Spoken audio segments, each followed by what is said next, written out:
하나님 말씀은 신약성경 요한 1서 5장 20절 21절 말씀입니다.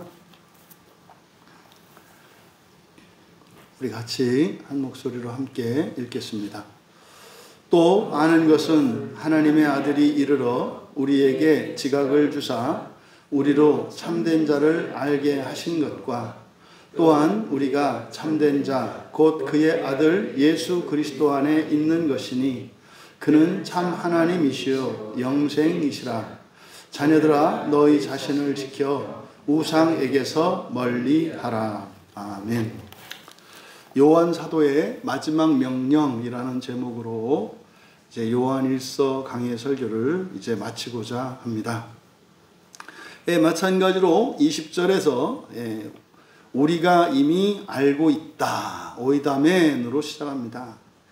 이미 우리는 알고 있다. 이것은 사실 오늘날 모든 설교자들이 설교할 때 그 강단 앞에서 성도들 앞에서 하는 첫 번째 말입니다. 그래서 모든 설교는 이미 알고 있는 것들을 말하는 것입니다.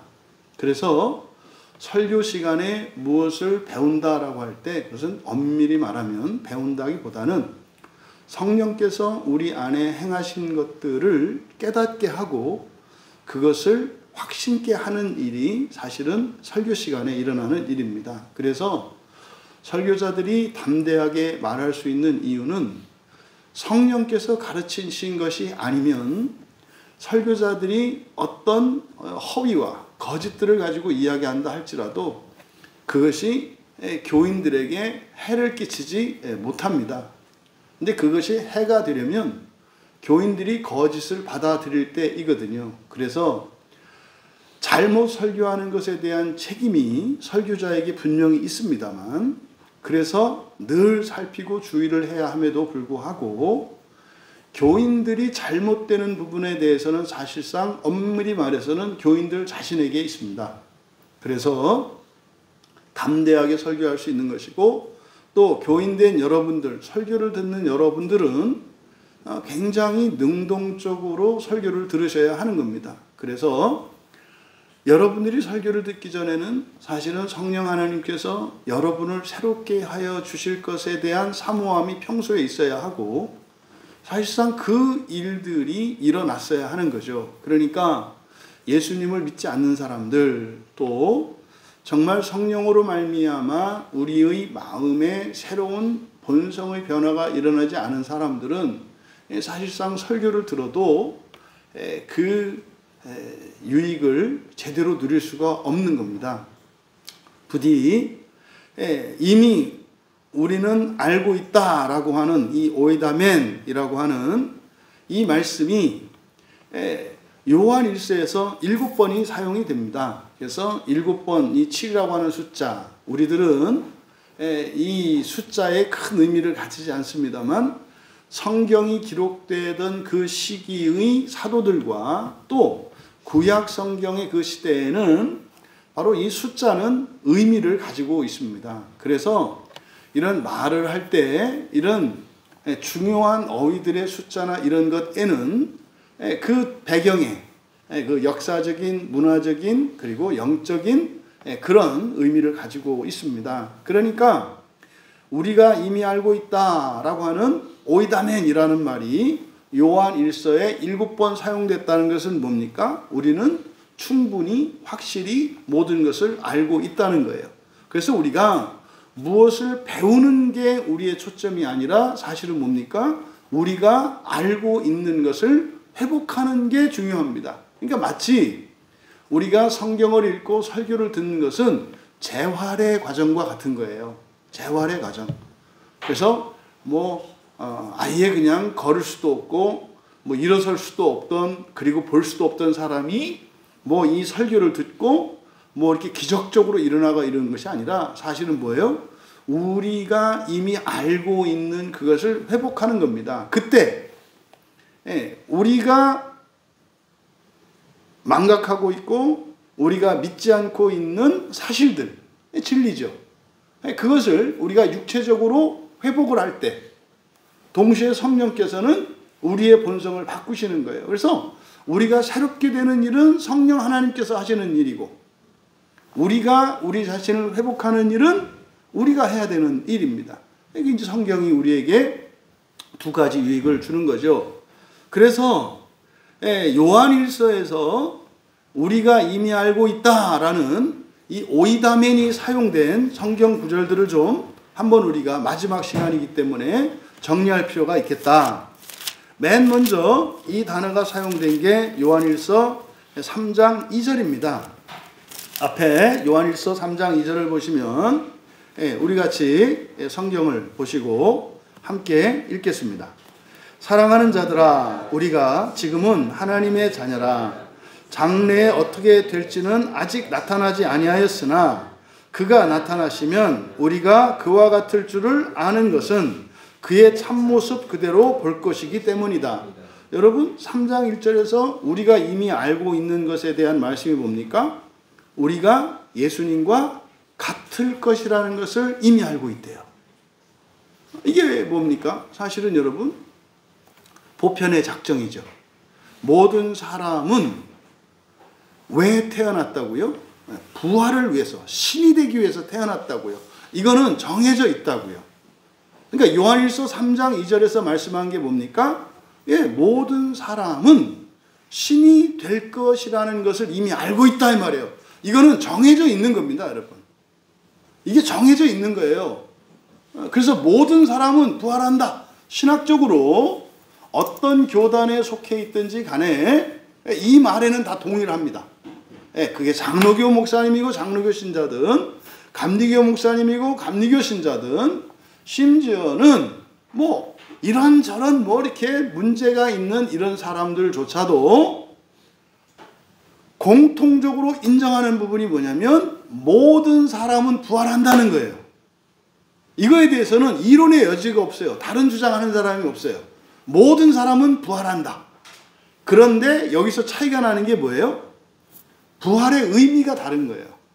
부활의 의미가. 그런데 요한일서 3장 2절에서는 그 부활을 뭐라고 설명한 겁니까? 우리가 그와 같이 되는 거예요. 똑같이 되는 거예요. 예수님과 똑같이 되는 거예요.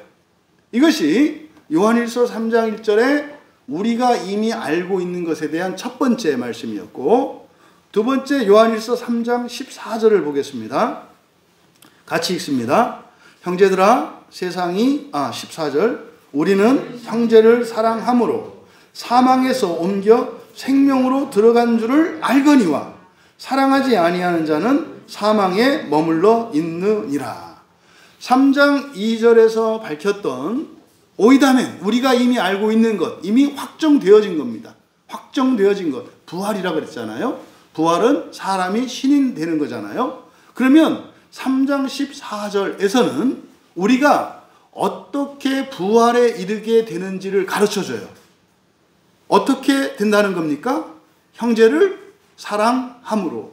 이거는 예수님의 새 계명이고 새 언약의 조건입니다. 그래서 여러분, 우리가 누구를 사랑하는 이유, 목적은 그 사람, 대상의 어떠함이나 나의 무엇에 있지 않아요. 우리가 사랑하는 이유는 부활에 있습니다. 여러분이 사랑하는 목적과 이유가 바뀌지 않으면 사랑하는 것 때문에 여러분들은 수많은 좌절과 배신감을 겪게 될 겁니다. 그리고 망설이게 될 겁니다. 내가 이 사람을 사랑해야 되나? 내가 사랑해야 되나? 여러분 뭡니까? 내가 미워하지 말아야 되나? 내가 수치스러워 말아야 되나? 외로워하지 말아야 되나? 두려워하지 말아야 되나? 이거 바꿔 말하면 이게 사랑해야 되나예요.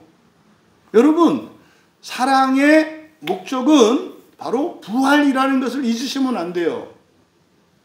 그래서 여러분, 부활을 불신하고 부활을 싫어하는 이 세상의 정신과 마귀의 사명은 여러분들로 하여금 사랑할 수 없는 명분과 정당성과 확실한 이유들을 제공합니다. 그래서 여러분이 누군가를 사랑하려고 할 때 여러분이 사랑하는 그 대상은 여러분으로 하여금 그 사랑의 기쁨을 누리게 하는 것이 아니라 그 사랑으로 인하여 지독한 대가를 치르게 합니다. 이게 이건 정말 잔인무도한 거거든요. 그래서 그리스도인은 사랑하는 사람일 뿐만 아니라 뭐 하는 거예요? 사랑받을 줄 아는 거예요. 사랑받을 줄 안다는 것은 뭡니까? 나도 사랑하는 거예요. 나도 사랑하는 거예요. 사랑하는 일은 무조건적이고 절대적이기 때문에 할 수 없어요.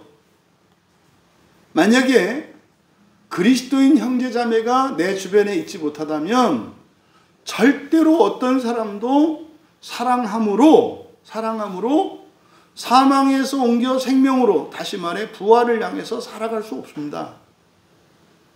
여러분들이 또한 사랑을 받으면서 살아가셔야 한다고요. 사랑하며 받으며. 근데 여러분, 제가 정말 우리 광야교회 교인들에게는 꼭 부탁드리고 싶은 거예요. 최소한 여러분 가족들만큼은 서로 사랑하며 사시고, 나를 사랑하는 가족과 나를 사랑하는 지체들이 나로 인해서 얼마나 큰 어려움과 불편을 감수하고 있으며 고통을 겪고 있다는 사실을 인정하시기 바랍니다. 또 여러분들이 때로는 여러분의 가족의 누구 때문에, 또 교회의 누구 때문에 그런 아픔과 힘듦이 있을지라도 그 사랑함에서 물러서거나 갈등하지 않기를 바랍니다. 우리가 사랑하는 이유는 무엇이기 때문에 그렇습니까? 사망에서 생명으로 옮겨가기 위한 거예요. 부활 때문이에요. 그 이상도 이하도 없어요. 어떤 사람이냐, 또 내가 어떤 상태냐, 이것과는 상관이 없어요. 그래서 두 번째 오이다면을 통해서 가르쳐 주신 것은 첫 번째 말씀하신 것처럼 우리가 확실히 예수님과 같이 될 거예요. 하나님과 같이 될 거예요. 하나님 안에 있게 될 거예요. 그런데 그렇게 우리가 되기까지 우리들이 꼭 지켜야 하는 것이 있는데 뭐예요? 형제를 사랑함으로. 질문. 여기서 그러면 형제를 사랑하지 않으면 안 됩니까? 그러면 앞에서 했던 말씀과 모순이잖아요. 정해져 있다면서요. 그러니까 여러분들이 여기서 질문에 대한 답을 얻으셔야 돼요. 그건 정해져 있대요. 하나님과 같이 되는 것은 정해져 있대요. 그런데요, 사랑함으로 된대요. 그럼 그 중간에 사랑하지 않는 사람은요? 됩니까? 안 됩니까? 됩니다. 그럼 사랑하지 않아도 되겠네요. 않아도 되겠네요 할 때 않아도 사랑하지 않아도 부활하겠네요? 네, 맞습니다. 근데 그 중간에 들어가는 게 있죠. 그 중간에 뭡니까? 사랑해야 해요. 반드시 사랑해야 해요. 근데 사는 동안 사랑하는 일은 어떤 일이에요? 괴롭고 힘든 일이에요. 참고 견뎌야 하니까. 믿으려 하지만 믿을 수 없게 하니까. 잘해주려고 하지만 잘해줄 수 없게 하니까. 미워하지 않을 수 없게 하니까. 두려워하지 않을 수 없게 하니까. 여러분, 이게 살아서든지 죽어서든지 사랑해야 된다고요. 결국 여러분, 정해져 있는 부활과 사랑함으로 부활한다고 하는 요 사이에 있는 이 공백. 사랑하지 않는 사람은 어떻게 부활에 이르게 됩니까? 라고 하는 이 질문에 대해서 여러분들은요, 지옥이라고 답을 하셔야 돼요. 지옥입니다. 여러분이 살면서 사랑하면서 살기 위해서 겪어야 하는 이러저러한 어려움과 고통은 지옥을 상쇄시키는 거예요. 살아서 사랑하지 않고 살아가는 사람은 제가 단언합니다. 반드시 지옥에 갑니다. 반드시 지옥에 갑니다. 수천 배, 수만 배, 수억 배 더한 고통을 겪게 될 것입니다. 여러분, 사랑한다라고 하는 의미는 내가 누군가를 사랑하는 겁니다. 그런데요, 서로 사랑해야 된다 그랬죠. 여러분이 사랑받아야 된다 그랬죠. 그럼 사랑받는다라는 것은 여러분이 상대방을 어렵게 하는 게 아니에요. 사랑할 수 있도록 하는 거예요. 뭐 하는 겁니까? 잘하는 거예요. 잘하는 거예요. 선하게 대하는 거고, 그 사람이 나를 좋아하지 않을 수 없게 하는 거예요. 이게 사랑받는 거예요. 사람들이 오해하고 있죠. 잘하는 것을 사랑하는 거라고 생각해요. 그거는 사랑받는 겁니다. 사랑받는 거. 근데 여러분이 누군가를 지속적으로 괴롭히고 있어요. 누군가를 지속적으로 힘들게 하고 있어요. 그런데 이것을 문제라고 생각하지 않아요. 이 사람은 사랑받지 못하는 거예요. 사랑받는다는 것은 다른 사람이 날 좋아하게 하도록 하고, 다른 사람이 나를 가까이 하게 여기고, 다른 사람이 나로부터 유익을 얻게 하는 거, 이게 사랑받는 거라고요. 다른 사람이 잘해주는 거를 누리는 게 사랑받는 게 아니라, 여러분들을 사랑할 수 있게 여러분들이 잘하는 게 사랑받는 거라고요. 마음 아픈 게 그런 겁니다. 새벽에도 말씀드렸습니다마는, 우리가 사람들과 함께 더불어 살아갈 때 사랑하는 어떤 사람이 있어요. 그런데 사랑하지 않으려고 하는 어떤 사람이 있어요. 그러면은요, 잘하는 사람은 사랑하는 사람이죠. 근데 이 세상을 살아가는 데 있어서 편하고 좋은 것은 사랑하지 않는 사람이에요. 이기적이고 자기의 육체의 즐거움만 생각할 거니까. 그럼 살아가는 동안은 사랑하지 않는 게 현명하다고 우리가 판단을 내리게 돼요. 왜요? 사랑하는 건 약점이거든요. 사랑하는 거는요, 어떤 잘못도 끝까지 품어주고 믿어주고 기다려야 하거든요. 소망을 가지고 살아가야 되거든요. 이게 약점이에요. 이게 내가 부모된 것이 내 자식들에게 약점이 되는 것과 같죠. 자식들이 어떤 망발을 하더라도 부모는 자식을 포기할 수 없잖아요. 왜요? 내가 내 자식을 사랑하는 부모이니까.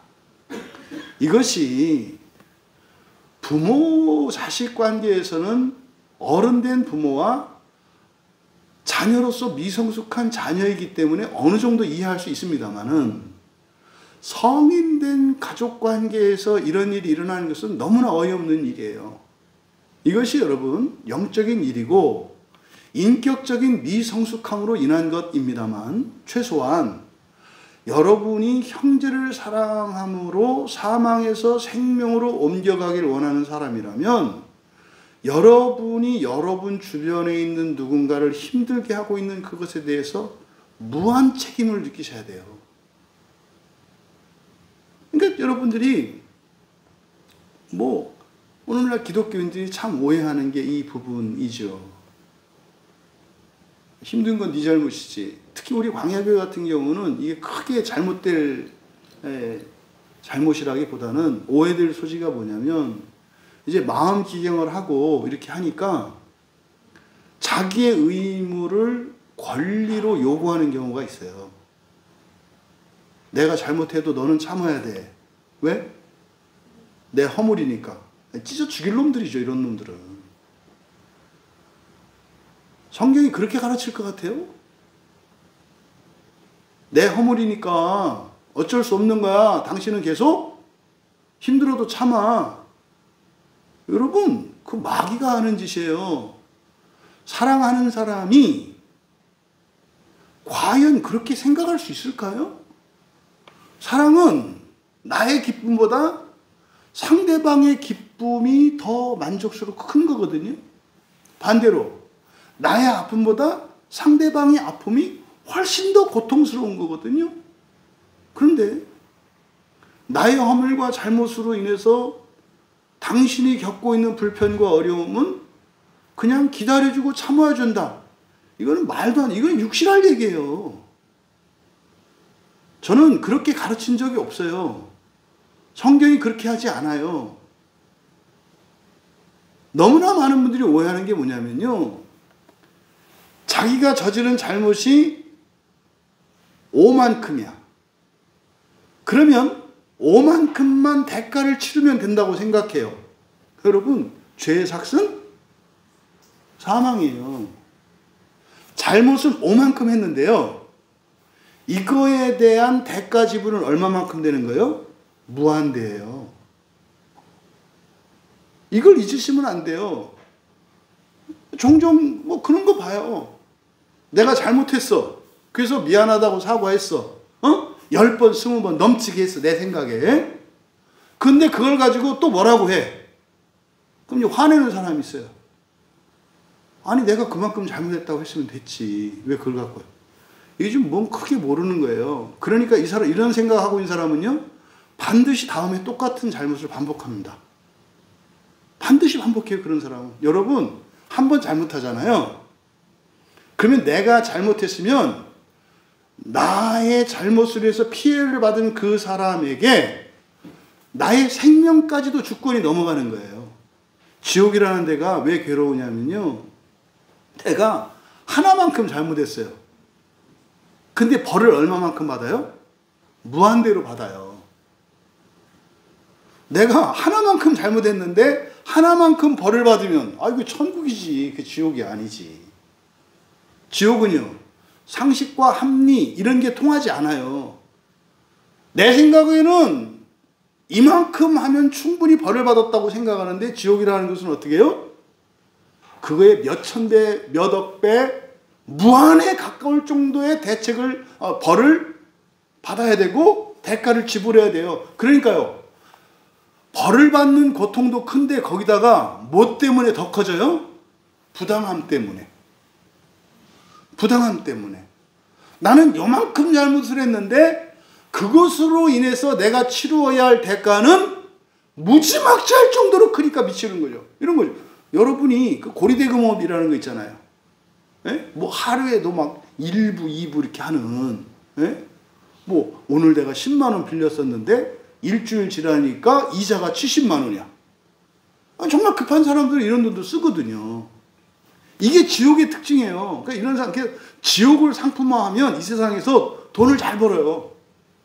지옥을 상품화하면.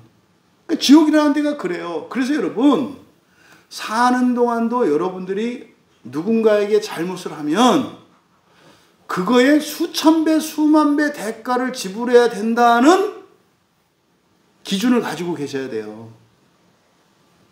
나는 요거 하나 잘못했는데 그것 때문에 무지막지할 정도로 더 큰 대가를 지불해야 되는 게 죄다. 이걸 알아야 죄를 짓고 싶겠어요? 짓고 싶지 않겠어요? 죽어도 짓고 싶지 않죠. 그런데 죄를 합리적으로 생각을 해.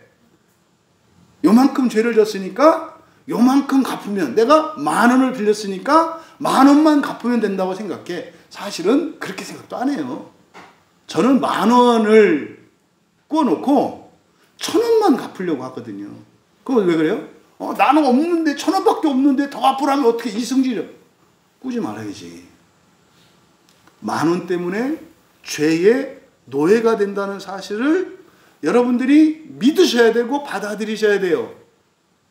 그래야 그렇게 여러분들이 괴로워하고 후회하고 자책하는 죄에서 벗어나요.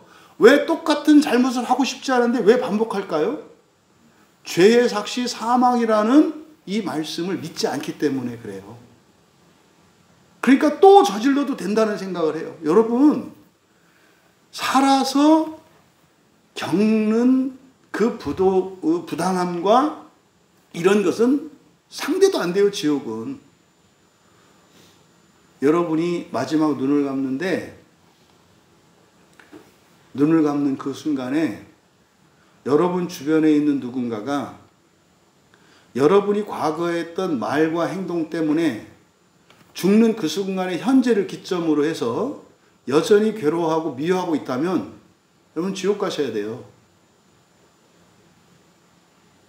여러분이 무슨 첫째 부활을 알고 예수님을 믿고 마음 기경을 한다 그래서 여러분들이 첫째 부활한다, 우리 광야 교인들 이거 착각하는 분들이 있어요. 절대 그렇지 않아요. 죽는 순간에 어떻게 하셔야 돼요? 정말 미안한 마음을 가지고 죽으셔야 돼요.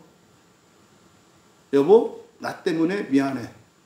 애들아, 나 때문에 미안해. 집사님, 나 때문에 미안해. 이 마음을 가지고 죽을 때 그때 하나님의 위로가 있고 하나님의 회복이 있고 거기서 부활이 있는 거예요. 다른 사람에게 피해를 끼치지 마십시오. 아프게 하면 안 됩니다. 잘못하면 지옥 갑니다. 이 말을 하는 거 아니잖아요, 제가. 그죠? 뭐 해야 된다는 거요? 그것을 마음 아파하셔야 된다고. 마음 아파하셔야 된다고. 글쎄요, 자꾸 낮아지고 이래야 되는 거예요. 암만 잘해도 내가 저지른 잘못 때문에 늘 부끄러운 마음이 있어야 한다고. 근데 부끄러운 마음 때문에 관계가 멀어지거나 뒤로 가면 안 되고, 그 부끄러움을 사랑으로 승화시켜서 내가 모자라니까 더 사랑함으로 나가야 된다, 이 말이에요. 이게 두 번째 말씀하신 형제를 사랑함으로 라는 의미예요. 우리 광야교회 교인들은 형제를 사랑함으로 사망에서 생명으로 옮겨지는 첫째 부활의 복을 누리기를 진심으로 바랍니다. 세 번째로 요한일서 5장 15절입니다. 앞에서 우리가 봤던 내용인데 15절에 보면은 우리가 같이 또 읽겠습니다. 우리가 무엇이든지 구하는 바를 들으시는 줄을 안즉 우리가 그에게 구한 것을 얻은 줄을 또한 아느니라. 네, 여기서 안즉 아느리라. 여기는 이제 오이다멘이 두 번 들어가요. 그러니까 여기서는 뭡니까? 네, 우리가 필요로 하는 거. 그래서 우리가 하나님께 요구한 모든 것을 하나님이 어떻게 하신다? 들으신다는 거예요. 들으신다는 거. 그리고 그거는 반드시 어떻게 된다? 들어주신다는 거예요. 근데 때가 있어요. 때가 있다고. 그 때는 언제입니까? 하나님이 정하시는 게 아니에요. 그 때는 여러분들이 정하시는 거예요. 여러분이 정한다는 게 뭡니까? 여러분이 하나님께 부탁을 하고 요청을 한 그것, 여러분의 결핍, 여러분의 간구, 이것들이 여러분에게 주어졌을 때 그것이 여러분 자신의 선에 기여하고 그것이 여러분의 사명에 기여할 때 그 일은 반드시 이루어집니다. 내가 지금 현재 건강이 없고 돈이 없어요. 결핍이잖아요. 우리가 구할 수 있잖아요. 이게 아이테오 아닙니까? 요한복음 17장에서 예수님께 구했던 것은 없어서 할 수 없어서 구한 게 아니라 신분 관계에서 구한 거라 그랬죠. 근데 우리가 하나님께 요청하고 간구하는 것은 아이테오예요. 없어서. 능력이 없고 그걸 가지고 있지 않기 때문에 구하는 거예요. 이게 달라요. 근데 그게 어떻게 된다? 반드시 채워진다. 그랬잖아요. 맨 처음에 사용되었던 이 오이다멜이 사용되었던 그 요한일서 3장 2절에서 우리가 예수님과 같이 완전히 똑같이 될 거다. 그러니까 그때는 우리에게 결핍이 있겠어요? 없겠어요? 없죠. 근데 그런 막연한 종말에만이 아니라 이게 현재의 삶 속에서도 지금은 내게 없는 것들이 채워지고 온전해지는 일들을 경험을 한다고. 현재적으로 우리의 관심은 그거잖아요. 언제냐 이 말이죠. 그게 여러분에게 뭐 할 때? 좋을 때예요. 좋을 때. 여기에는 긴장이 있어요. 긴장이. 좋을 때라는 말에는 존재론적으로 여러분이 되어 있는 때잖아요. 그렇죠? 근데 거기는 말이죠. 죄에 빠지면 안 돼요. 죄에 빠지시면 안 된다고. 그게 주어졌을 때는 이제 그걸 받을 만한 때니까 주어지잖아요. 근데 받는 순간 그것과 함께 무엇이 와요? 시험이 와요. 여러분이 다시 죄를 짓고 반복하면 어떻게 돼요? 원위치가 될 수 있다고요. 여러분이 건강이 없었어요. 돈도 없었어요. 구했어요. 그랬더니 이제는 힘이 좀 있어도 선하게 살 수 있고 사명을 따라 살 수 있는 사람이 됐어. 말씀의 은혜를 받고 마음 개혁하면서. 그러면요, 불치병도 고쳐지고 말도 안 되는 방식으로 경제적으로도 회복되는 일이 일어난다고요. 끝이 아니라고요. 여기에는 뭐가 있어요? 바른 길을 가는 조건이 전제되어 있는 거예요. 근데 여러분들이 교만해지거나 악한 길로 가면 어떻게 돼요? 다시 망하고요. 다시 병든다니까요. 이거를 잊으시면 안 돼요. 이거를. 그래서 우리가 구하는 것은 다 들으시고 반드시 이루어진다는 거 알고 있어. 이게 간단히는 이런 내용입니다만 그 안에는 어떤 게 있다는 거예요? 내가 그렇게 더 나은 삶을 살 수 있는 사람으로 되어야 되겠구나. 그러면은 반드시 하나님이 이루어주신다는 내용이구나. 뿐만 아니라 뭐 해야 돼요? 거기서 타락하거나 죄의 길로 가면 안 된다고요. 너무나 많은 사람들이 교회 역사 속에서 여기서 미끄러져요. 제국의 멸망이 여기라고 그랬죠. 로마 제국을 예수님 당시 그 사도들이 활동하던 당시에 로마 제국이 지배하던 때 아닙니까? 그러면요, 로마 제국이 기독교를 공인했고 합법화했고 심지어 그걸 국교로 받아들였어요. 그러니까 어떻게 해요? 성경의 이 복음, 하나님의 구원의 복음을 온 세상에 전할 수 있는 사명을 가진 제국이 됐죠. 그러니까 하나님이 로마에 복을 주세요. 그래서 로마가요, 전 세계를 지배하는 국가가 된다고요. 그런데요, 그러면은 하나님이 그 나라를 세계를 지배하는 제국으로 만들었으면 하나님의 일을 해야 된다 이 말이에요. 그러니까 세상을 살리고 구원하는 나라로 가야 한다 이 말이에요. 그리고요, 이 땅이 아니라 하나님 나라의 영광을 위해서 살아야 한다 이 말이에요. 근데 로마 제국이 끝에 가니까 어떻게 돼요? 완전하게 세속화됩니다. 완전하게 세속화됩니다. 그래서 부패하고 타락하게 돼요. 그 사실은 이 부패하고 타락한 그 로마 문화가 우리나라 사우나 문화거든요. 로마의 멸망의 마지막 그 징조가 사우나였어요. 사우나. 어마어마한 규모의, 오늘날 여러분들이 가면 그 대형 그 사우나, 그게 이 로마 시대 때 있던 것들이에요. 어마어마한 고급 대리석으로 깔고 온갖 금은 보석으로 치장을 하고, 그래서 로마의 문화가 아주 최첨단으로 썩어 문드러진 데가 사우나였어요. 그러면서 제국이 멸망하기 시작해요. 이런 일이 역사 속에서 반복되는데 이게 여러분 개인사에서도 일어난다고요. 광야교회는 하나님의 은혜를 경험한 분들이 많습니다.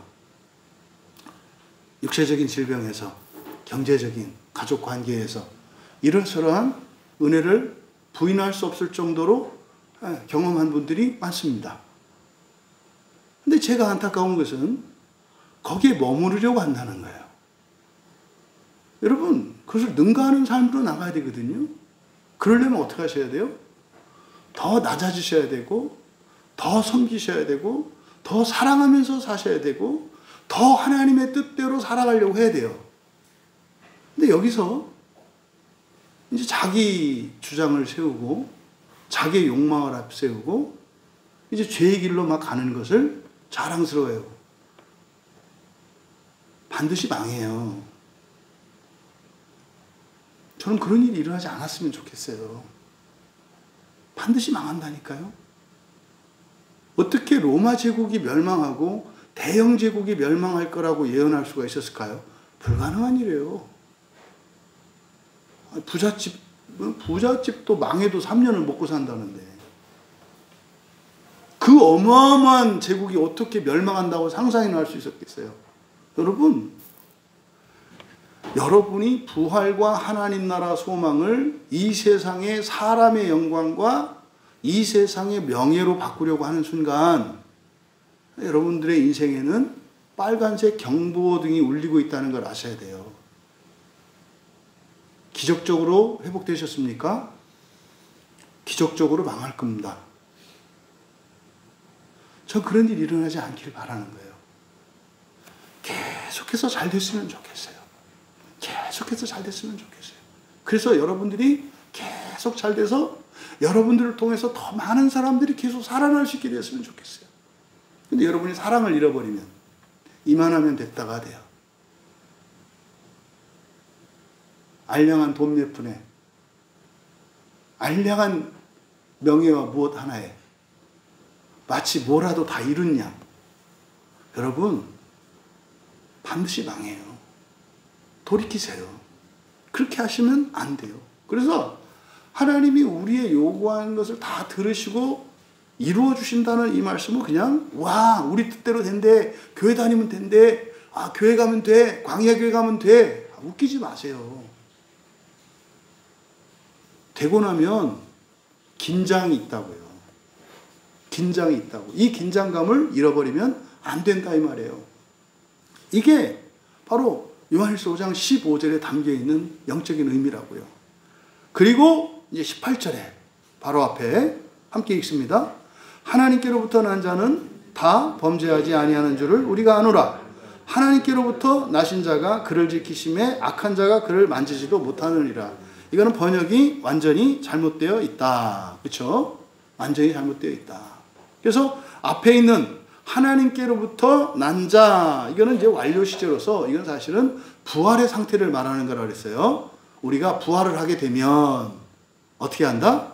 죄를 지을 수 없는 상태가 된다는 것을 5장 18절 상반절에서 얘기한 거예요. 그러니까 지금 우리말 성경의 이 5장 18절은 하나님께로부터 난 자와 뒤에 하나님께로부터 나신 자 이거를 바꿔서 해석해 놨어요. 앞에 있는 하나님께로부터 난 자가 사실은 지금 하늘에 계신 예수님이고요. 뒤에 있는 존댓말을 존칭어로 쓴 하나님께로부터 나신 자 이거는 우리예요. 우리.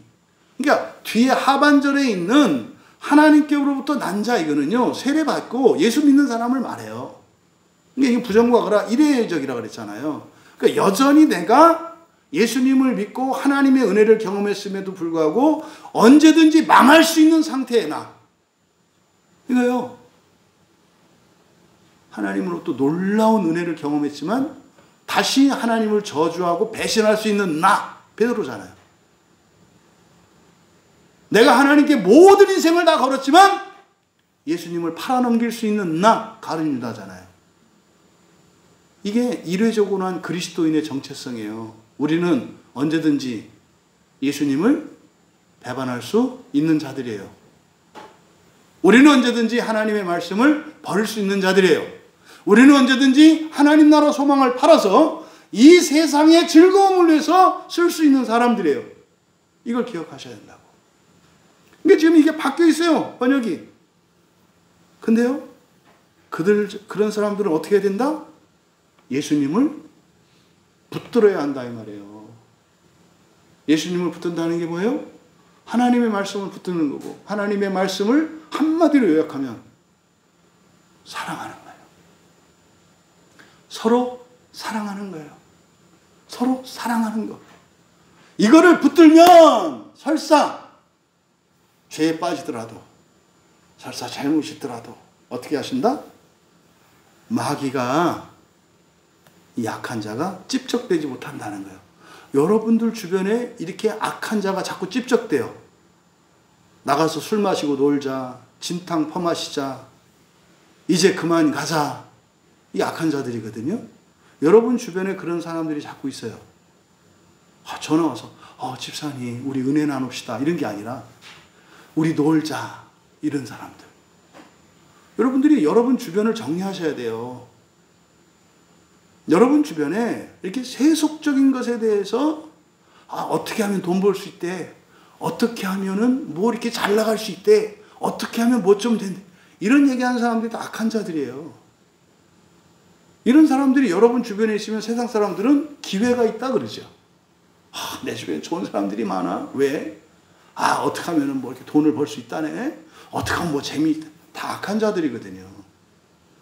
이런 사람들이 여러분들한테 자꾸 찝적되고 있다고 하는 것은 어떤 증거예요? 여러분들이 하나님의 말씀을, 예수님을 붙들고 있지 않다는 뜻이에요. 놨다는 뜻이에요. 그러니까 여러분, 마귀도 아무한테나 찝적되지 않는다고요. 여러분들이 마귀를 두려워할 필요가 없다니까요. 여러분이 뭐 하면 안 돼요? 예수님만 붙잡으면 된다니까요. 사랑의 계명만 붙잡으면 된다니까요. 내가 누군가를 아프게 하고 힘들게 하면 사과하고 미안해하고 그것 때문에 괴로워하고 그 죄에서 벗어나도록 하나님께 은혜를 구하며 살면 된다니까요. 그러면 뭐한다? 악한 자가 붙드는 게 아니라 찝적도 되지 못한다니까요. 이걸 알고 있대요. 근데 왜 자꾸 여러분들이 넘어져요? 논 거예요. 예수님을 논 거라고. 그러면 어떤 일이 일어난다고요? 앞에 15절에서 얘기했던 것처럼 이건 망할 수 있어요. 잊지 마세요. 죽을 수도 있어요. 진짜로. 잊지 마세요. 마귀를 두려워할 필요도 없어요. 악한 자를 두려워할 필요도 없어요. 왜요? 여러분이 예수님만 붙잡으면 찝쩍도 못 된다는데 뭘 그렇게 걱정이야. 염려하지 말라고. 이게 5장 18절에서 하신 말씀이에요. 또 5장 19절 다시 한번 읽습니다. 또 아는 것은 우리는 하나님께 속하고 온 세상은 악한 자 안에 처한 것이며, 여기서 속하다라고 번역되어 있습니다만 이거 뭐예요? 하나님으로부터 있다 그랬잖아요. 그렇죠? 하나님으로부터 존재한다. 그러니까 여러분들이 살아있는 이유, 살고 있는 힘은 두 종류가 있어요. 이 세상으로부터 존재하고 살 수 있고요, 하나님으로부터 살 수 있고 존재할 수 있다 이 말이에요. 그러니까 예수 안 믿는 사람도 살 수 있잖아요. 그렇잖아요. 또 예수를 믿어도 그냥 현세적인 목적을 갖고 살아갈 수 있잖아요. 근데요, 여러분들은, 첫째 부활의 소망을 가지고 있는 여러분들은 어디로부터 존재한다? 하늘로부터 존재한다고 하는 것을 우리가 알고 있다는, 알고 있어요. 근데 자꾸 땅으로부터 있으려고 한다고요. 땅으로부터. 그러니까 여러분의 인생의 의미와 어떤 기쁨과 만족을 하나님 나라와 부활에서 찾으려고 하는 게 아니라 자꾸 사람들 사이에서, 이 세상에서 그걸 찾으려고 한다고요. 이게 악한 자가 찝쩍된 증거예요. 이미 자꾸 이 세상의 부귀 영화와 어떤 즐거움과 명예를 추구하려고 해요. 이미 악한 자가 찝쩍대고 있는 거예요. 찝쩍대는 정도가 아니라 팔짱을 끼고 있는 거죠. 여러분, 이거 부끄러우셔야 되고 두려우셔야 돼요. 여러분들은, 첫째 부활을 위하여 살아가는 여러분들은 하늘로부터 존재한다는 사실을 잊으시면 안 돼요. 여러분이 살아가는 데 필요한 힘과 능력, 자원도 하늘로부터 주어집니다. 여러분이 열심히 일을 해서 그 열매와 성과를 얻는 것이 아니라 하늘로부터 주어지는 것이어야 한다고요. 여러분들이 일하고 섬기는 그것은 그 결과를 위한, 그 보상을 위한 것이 아니라 사랑하기 위한 것이어야 한다고요. 잊으시면 안 돼요. 그게 하늘로부터 존재하는 첫째 부활의 소망을 가지고 있는 사람들인 거예요. 근데 온 세상은 어디에 있다? 그 악한 자에 놓여 있다. 여러분, 우리가 살고 있는 이 세상은 하늘로부터 존재하지 않아요. 악한 자에게 속해 있어요. 이것을 여러분들이 잊으시면 안 돼요. 이게 우리의 거룩함을 유지해야 되는 이유죠. 이게 지금 요한일서 5장에서 앞에서 6번, 그리고 이제 20절에서 마지막 7번째로 우리가 아는 것에 대해서 거론한 거예요. 그럼 여러분, 우리가 지금 쭉 읽어보았습니다만 이 내용만 여러분들이 잊지 않고 붙들고 있다면 뭐한다? 된다는 거예요. 뭐가? 첫째 부활을 위한 지식으로는 충분하다는 거, 이거로. 그래서 7이라고 하는 숫자 7회를 사용했다는 겁니다. 그러면 이제 마지막으로 우리들이 알고 있는 것, 오이다면에 대해서 이제 얘기를 합니다.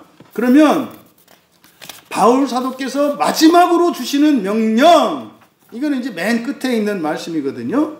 너희 자신을 지켜 우상에게서 멀리하라. 이게 이제 마지막 명령이고, 그러면 그 앞에 우리들이 알고 있는 것에 대해서 3가지를 말씀하세요. 첫 번째, 우리들이 이미 알고 있는 것. 이거는 제가 여러분한테 설명하고 가르쳐서 아는 게 아니라 이미 여러분이 알고 계신 거예요. 이미 알고 계신 거예요.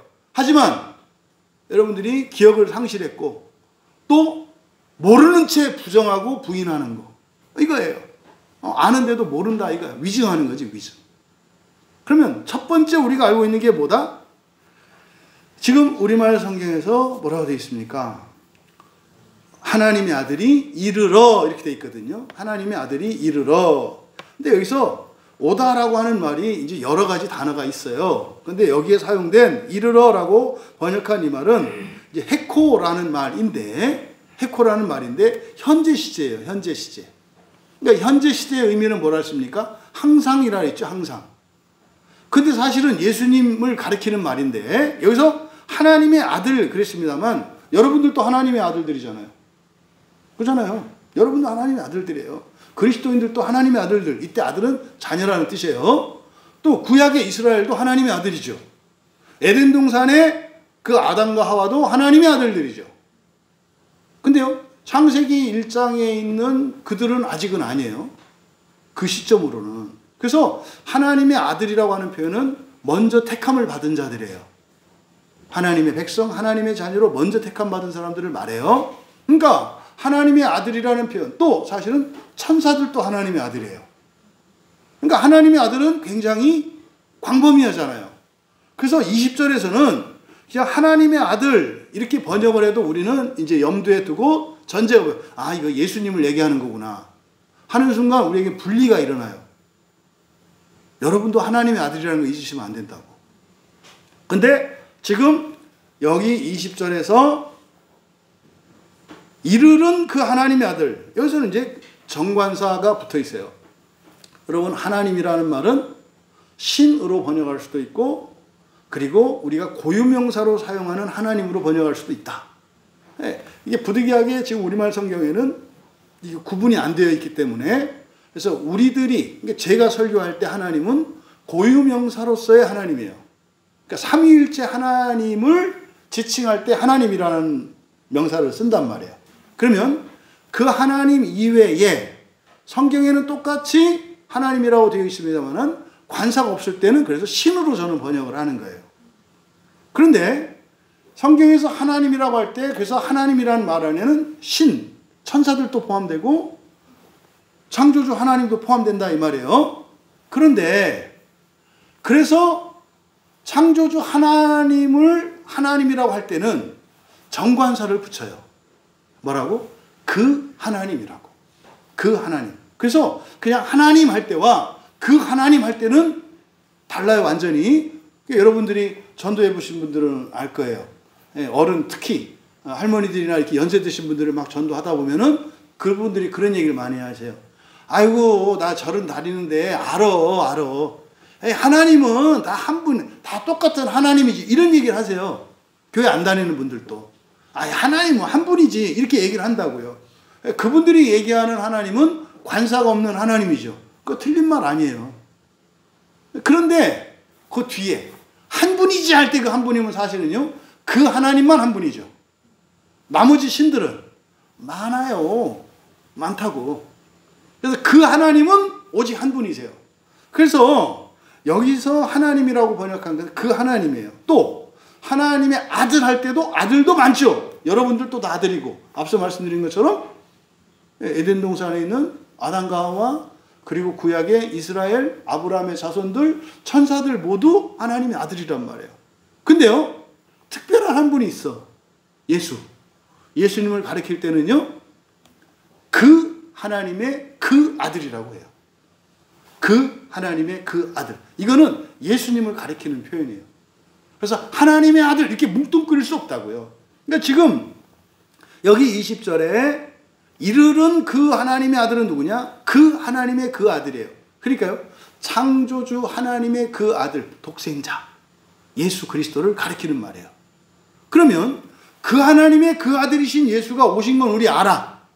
근데 이게 현재 시제로 썼다고 그랬죠. 현재 시제면 계속돼야 한다고 그랬죠. 근데 예수님은 하나님의 형상으로서 몸을 가지고 계시잖아요. 지금 여기 계세요?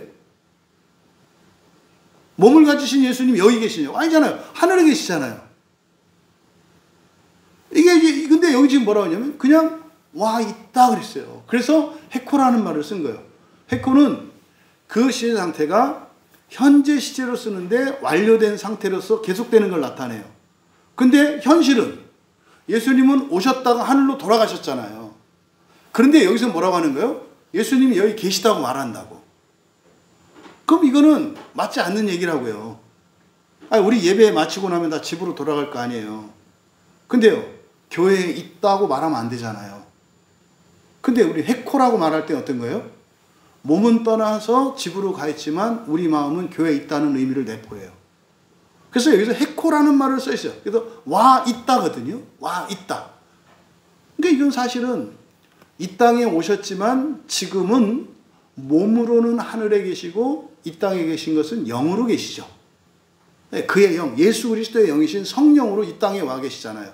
그러니까 여기서 그 하나님의 그 아들이 와 계신 것을 알고 있다라는 말에는 보혜사는 성자 하나님도 보혜사고 성령 하나님도 보혜사라는 거. 근데 성령 하나님은 예수 그리스도의 영이라는 거. 이거를 내포하고 있는 말이에요. 예수 그리스도는 거룩한 영이신데 그는 하나님의 영이신 동시에 예수 그리스도의 영이에요. 그러니까 2000년 전에는 몸으로 오셔서 우리의 죄를 대속해 주시고 십자가에서 우리를 원상으로 회복했어. 그죠? 그리고 아담과 하와의 상태로 여러분들이 회복되어 있다고요. 예수님 십자가 사건으로. 그러니까 선악과를 따먹기 전에 아담과 하와의 상태가 된 거예요. 누구로 말미암아? 예수님으로 말미암아. 근데 아담과 하와는 에덴 동산에서 따먹었잖아요. 그러면 그건 여러분 앞에 놓여 있어요. 여러분도 다시 에덴 동산으로 간다고요. 그게 이제 교회고 여러분의 삶이거든요. 그러면요, 금하신 나무의 열매를 먹지 않는, 다시 말해 하나님의 율법에 순종할 것이냐 불순종할 것이냐는 여러분 앞에 놓여 있는 거예요. 똑같이. 먹으면 어떻게 돼요? 반드시 죽어요. 그리스도인이 하나님의 계명을 어겼어요. 그럼 어떻게 돼요? 반드시 죽는다니까요. 반드시 지옥 간다고요, 여러분.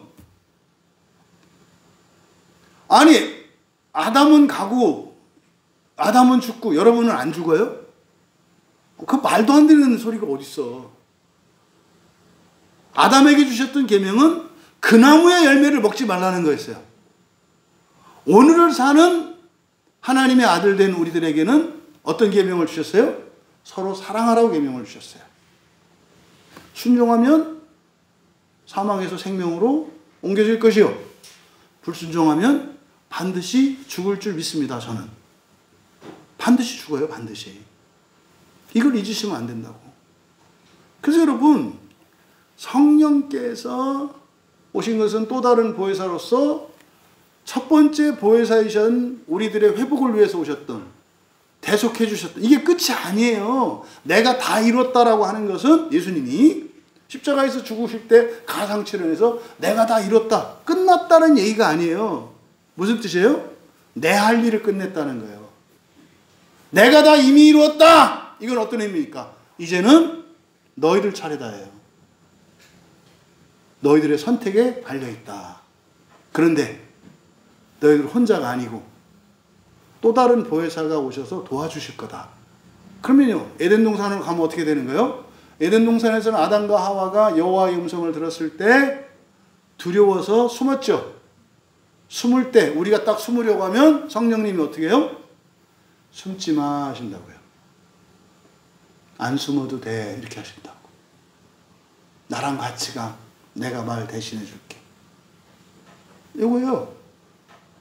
그래서 예수님이 십자가에서 이루신 것은 우리와 성령이 함께 이루어가야 할 구원에 대해서 말씀하신 거라고요. 여러분들이 그 구원을 이루어 가셔야 한다고.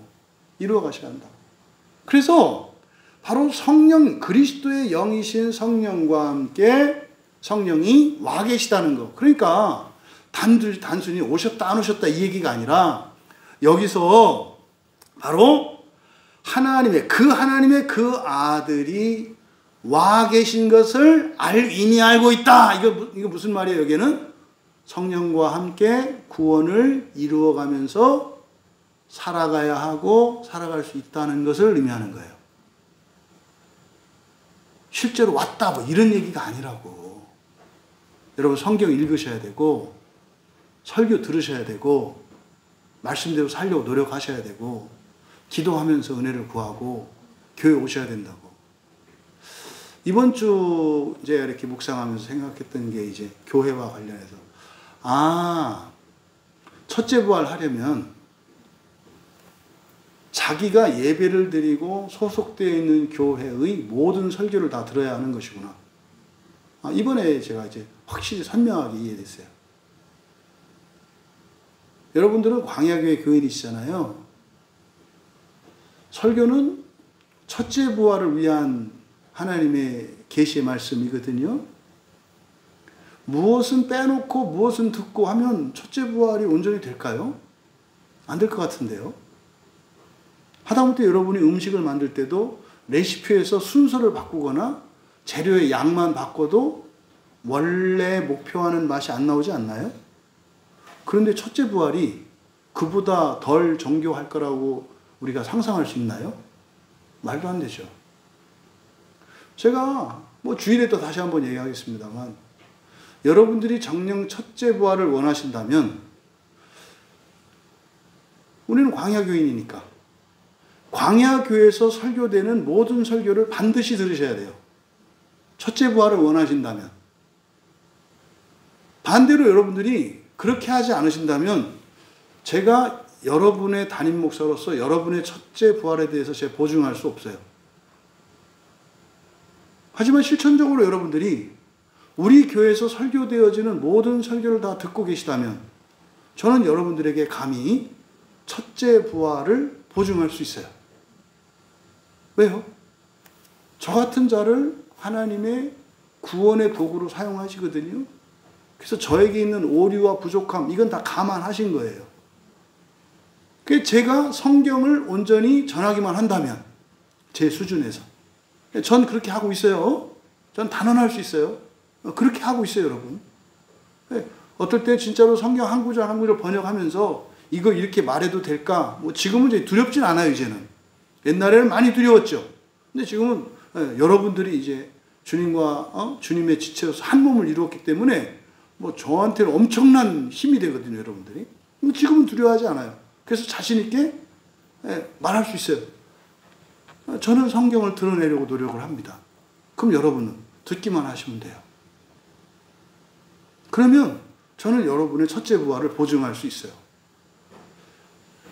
여러분들이 설교를 다 들으시는 분들은 아시겠지만 새벽 설교, 수요 설교, 금요 설교, 주일 설교 한 덩어리로 하는 거 아시죠? 이게 제가 기획하거나 이런 게 아니에요. 설교하면서 저도 깨달아요. 진짜 이 설교는 한 말씀이구나를 알게 된다고요. 그냥 한 밥상이에요. 일주일 설교되어지는 이 모든 설교의 내용들이 하나로 이렇게 한 덩어리가 된다니까요. 근데 여러분들이 그동안 신앙생활하면서 가졌던 주일날 설교만 들으면 된다. 주중에 반복해서 듣고, 그것은 여러분의 복과 관계되어 있어요. 어쨌든 주일 빠지지 않고 나와서 설교를 듣는 거잖아요. 그러면 된다고 생각하는 사람들이 우리나라 그리스도인들의 절대 다수일 거예요. 참석만 하면 된다. 근데 여러분 아시잖아요. 여기 와 있다고 해서 귀로 들린다고 해서 그게 듣는 게 아니라는 거. 귀가 막혀 있다는 거 아시잖아요. 왜? 2번, 3번 들으면 이런 얘기도 하셨어? 다 발견하거든요. 그거 알잖아요. 그러니까 사실은 거기까지는 아니더라도 어쨌든 주일날 와서 그냥 앉아 있어. 귀가 막혔고 하나도 기억 못한다 할지라도 듣는 거잖아요. 그럼 나머지 설교는 안 들어도 된다고 생각을 하거든요. 아니에요, 여러분. 첫째 부활을 하고 싶으십니까? 설교 무조건 다 들으세요. 깨닫고 기억하고는 또 다른 문제예요. 무조건 다 들으세요. 여러분 중에 우리 교회에서 설교되어지는 설교를 일주일 설교를 다 듣고 계십니까? 여러분, 여러분들이 첫째 부활을 원하고만 있다면 여러분들은 첫째 부활 하신 거예요. 저 자신 있게 말씀드릴 수 있어요. 이거를 기억하시라고, 이거를. 근데 여러분, 지금 20절에서 바로 그 아들이, 그 하나님의 그 아들이 와 계시다라고 하는 이 말씀의 적용이 이렇게까지 간다 이 말이에요. 예수님이 오셨다, 진짜다, 역사성을 말하는 게 아니라고. 와 계신 것을 이라고 해서 우리 안에 그리스도께서 성령으로 그의 영으로 우리와 함께 계시다는 것을 알고 있다. 알고 있다는 얘기는 이게 뭐예요? 우리가 사경회 때 여호와를 아는 것과 여호와에 대해서 아는 것 구분해서 말했잖아요. 그러면 성령은 일하러 오셨거든요. 그럼 우리가 같이 일하는 걸 말한다 이 말이에요. 그래서 그 하나님의 그 아들이 와 계신 것을 이미 알고 있다라는 말에는 어떻게 해야 된다? 구원을 이루며 살아가야 한다는 것을 알고 있다 이 말이에요. 근데 왜 자꾸 그 자리에 머물러 있느냐고. 왜 맨날 넘어진 자리에서 또 넘어지고 또 넘어지고 또 넘어지고 그걸 부끄러워하지도 않고 왜 두려워하지도 않느냐고. 뭐 한 거예요? 이미 알고 있는 거를 모르는 척하는 거지. 이건 뭐예요? 이미 악한 자에게 잡혀있는 상태예요. 악한 자에게. 이 사람들에게는 이사야 선지자가 새벽에 계속 멸망에 대해서 재앙에 대해서 경고하잖아요. 그럼 새벽 설교에서 이사야 선지자를 통해서 나오는 멸망에 대한 경고는 여러분들이 자꾸 악한 자로부터 이렇게 접촉을 받고 간섭을 받고 있는 여러분들에게 주는 말씀으로 받아들이셔야 돼요. 반드시 망해요. 두려워하셔야 된다고. 그러니까 이게 이미 와 계신 것 이거예요. 그럼 두 번째 우리가 이미 알고 있는 것.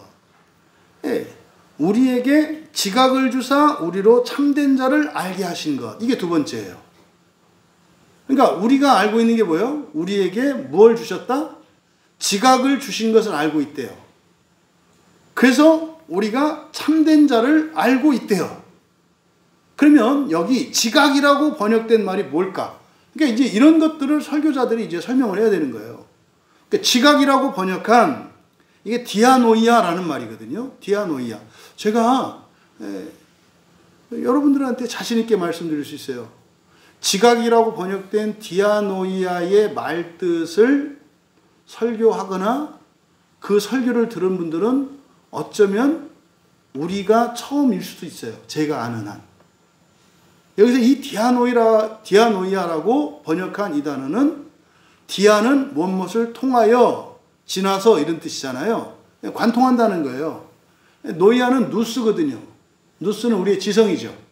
그러니까 우리의 지성의 작용을 거쳐서 만들어진 것. 이게 디아노이아예요. 그럼 뭐죠? 생각이죠, 생각. 여러분들이 어떤 것을 보고 판단하고 여러분들의 기준에 맞춰서 생각을 하잖아요. 이런 걸까? 이게 생각이라고요. 디아노이아가. 근데 이게 우리말의 생각이라는 말은 굉장히 넓은 의미를 가지고 있어요.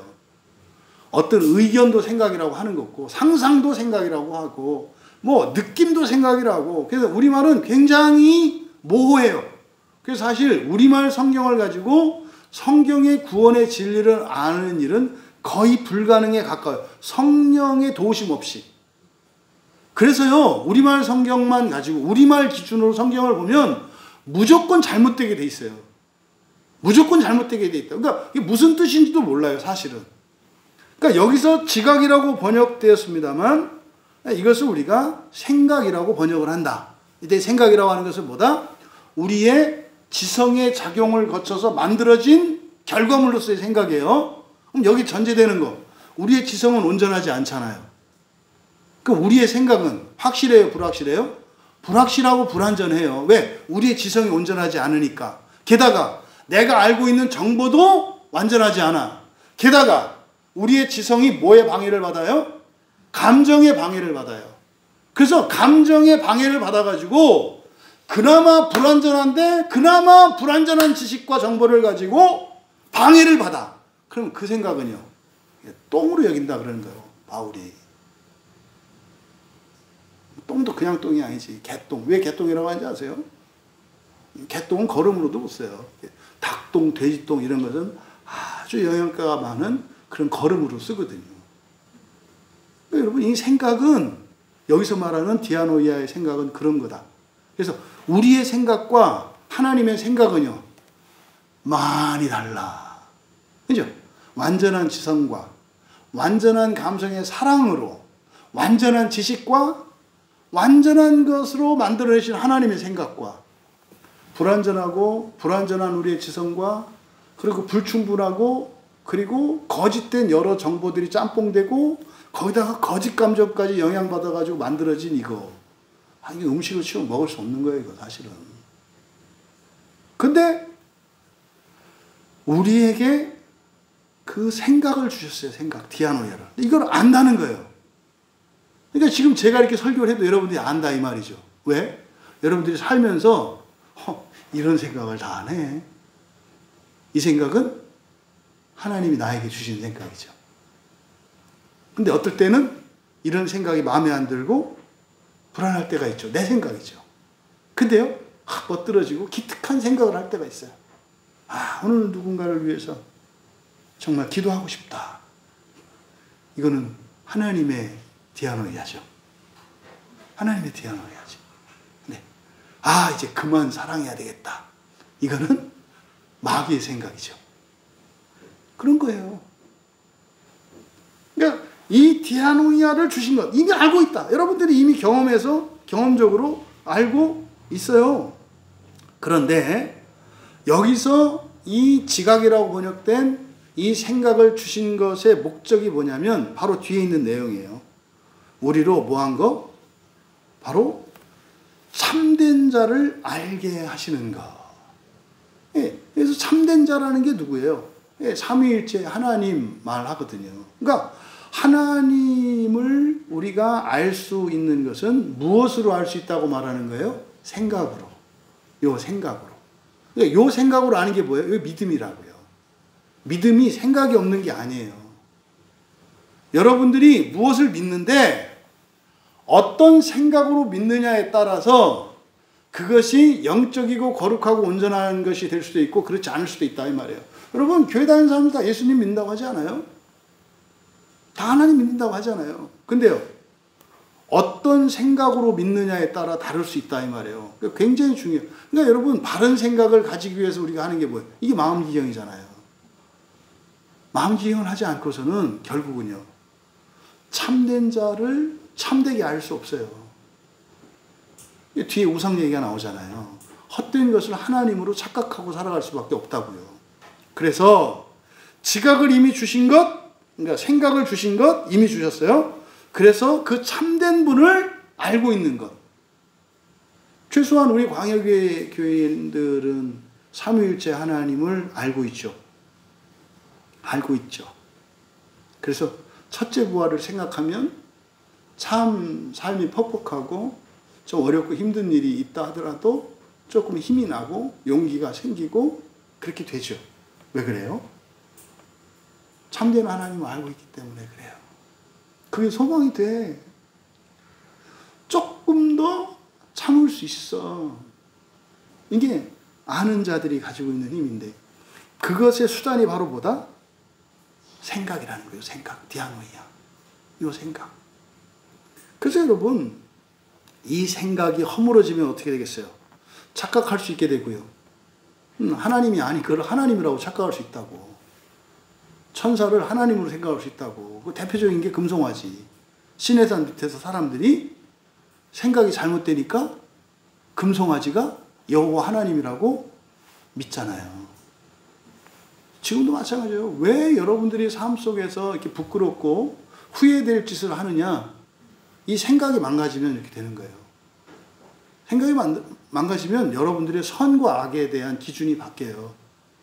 나쁜 걸 좋은 걸로 알고 좋은 걸 나쁜 걸로 알아. 심지어는 나를 사랑하는 사람을 날 미워하는 사람으로 알고 나를 이용해 먹고 나에게 해를 끼치는 사람을 친구로 알아.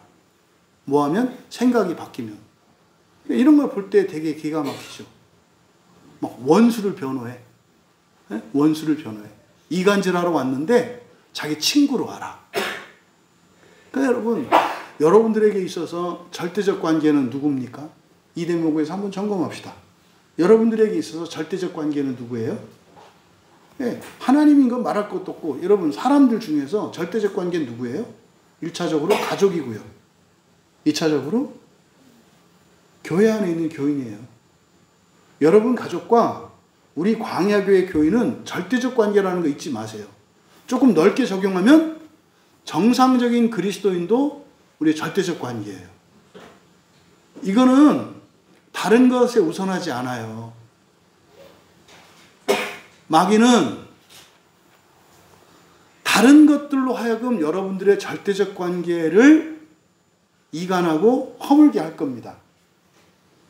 뭐 우리 여자 집사님들한테 아내들이 물어볼게요. 여러분 주변에 있는 누가 와서 여러분의 자녀들이나 여러분 가족에 대한 나쁜 이야기를 해요. 여러분 주변에 있는 사람이 와가지고 여러분 가족 누구에 대해서 나쁜 얘기를 해. 뭐가 잘못됐다고 하고 뭐가 엉망이라고 막 이렇게 얘기를 해. 그러면 그 사람이 누군지를 먼저 봐야 돼요. 그 사람이 절대적 관계 안에 있는 사람이냐, 상대적 관계 안에 있는 사람이냐, 아니면은 상관도 없는 사람이냐. 이거 구분하셔야 돼요. 어느 날 뜬금없이 어느 사람이 왔는데, 저분이 뭐 당신 남편이세요? 당신 아들이세요?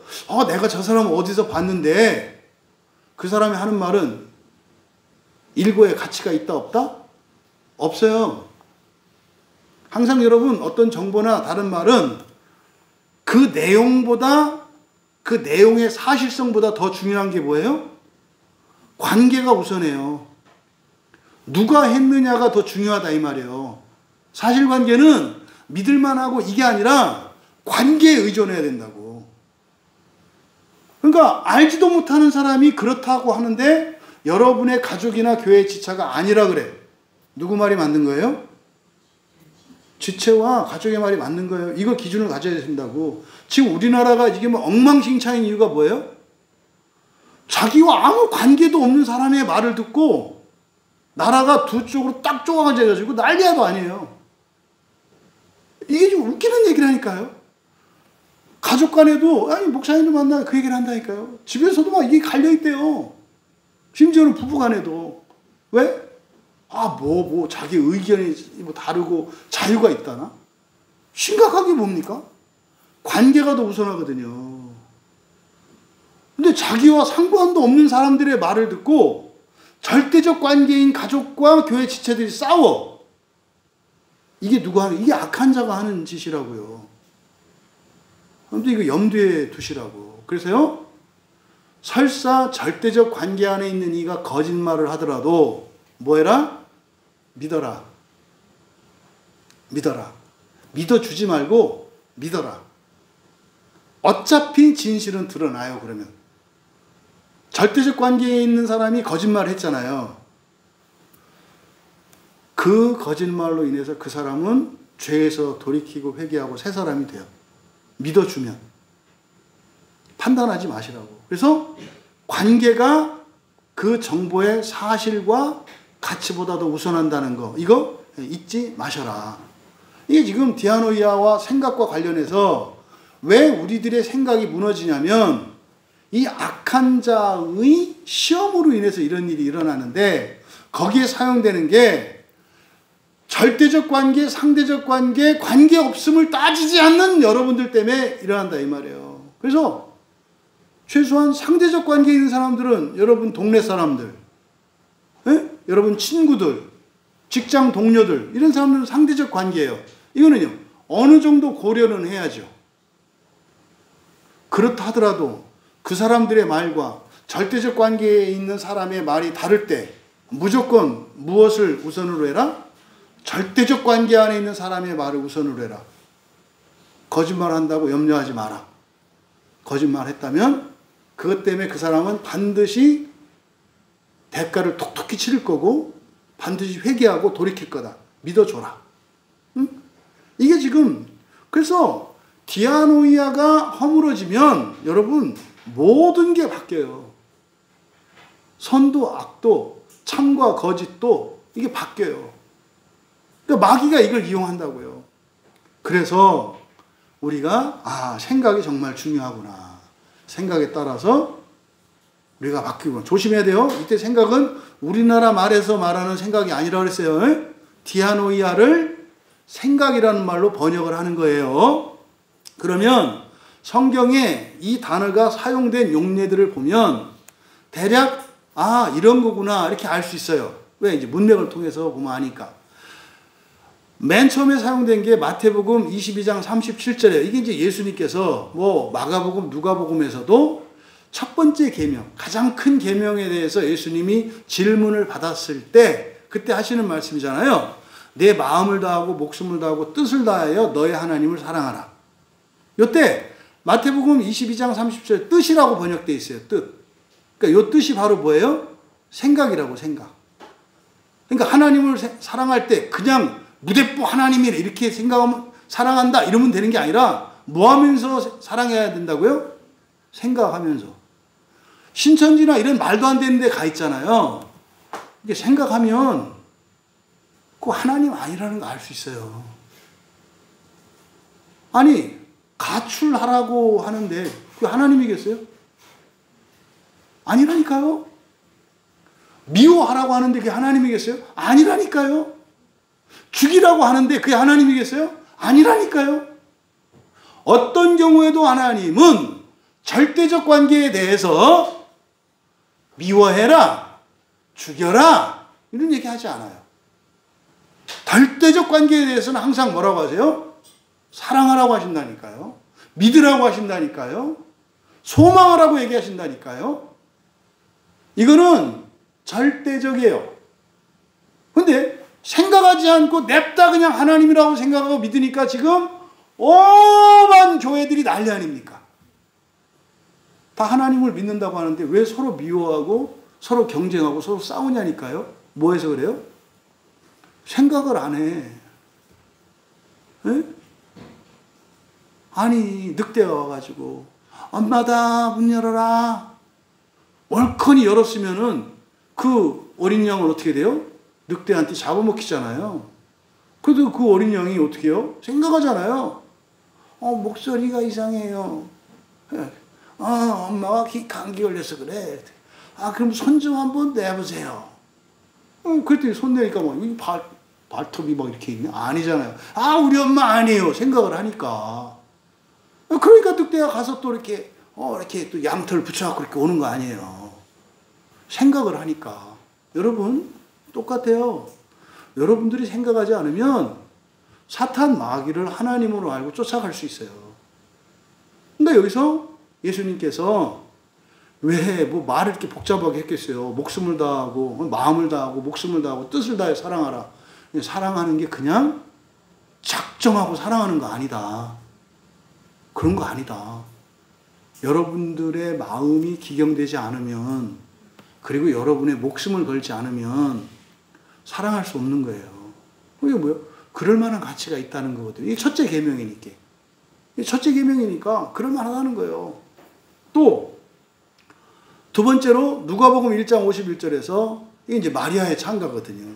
그의 팔로 힘을 보이사 마음의 생각이 교만한 자들을 흩으셨고. 그러니까 이거는 이제 구약의 역사 속에서 하나님이 하셨던 일들인데 바로 하나님이 흩으시는 자들 흩으실 때 원인이 뭐라는 거예요? 생각이에요. 생각. 마음의 생각이 교만한 자들을 흩으셨고. 그러니까 생각이 흩으시는 이유라고. 생각이. 그러니까요. 구약의 이스라엘 역사에서 하나님이 진노하시고 막 벌 주시고 뭐 이런 일이 있잖아요. 뭐 고치려고 하신 거다? 생각 고치려고. 그러니까 엉뚱한 거를 하나님으로 알고 있으니까 그 생각 고치려고 하신 거다.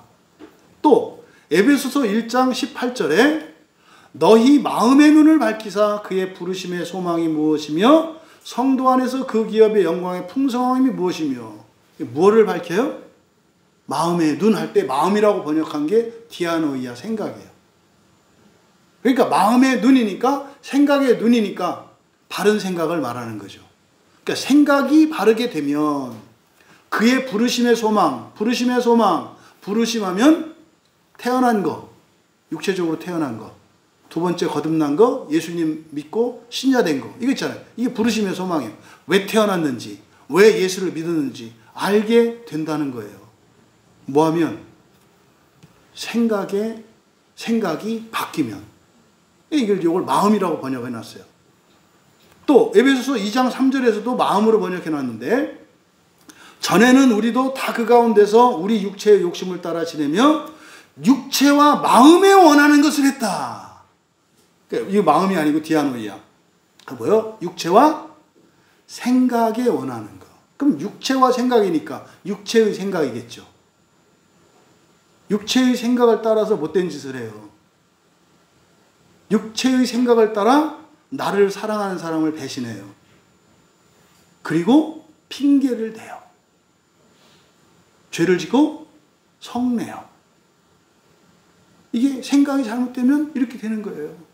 그러니까요, 자기를 낳아주고 길러주신 부모한테 원망하고 불평하고 부모 탓을 해요. 못된 짓을 하는 게. 이게 뭐가 망가져서 그래요? 생각. 잘못된 생각을 갖고 있기 때문에 그렇다는 거예요. 이게 옛사람의 특징이에요. 에베소서 2장 3절에서. 또 에베소서 4장 8절에서는 이거를 총명이라고 번역되어 있어요. 총명.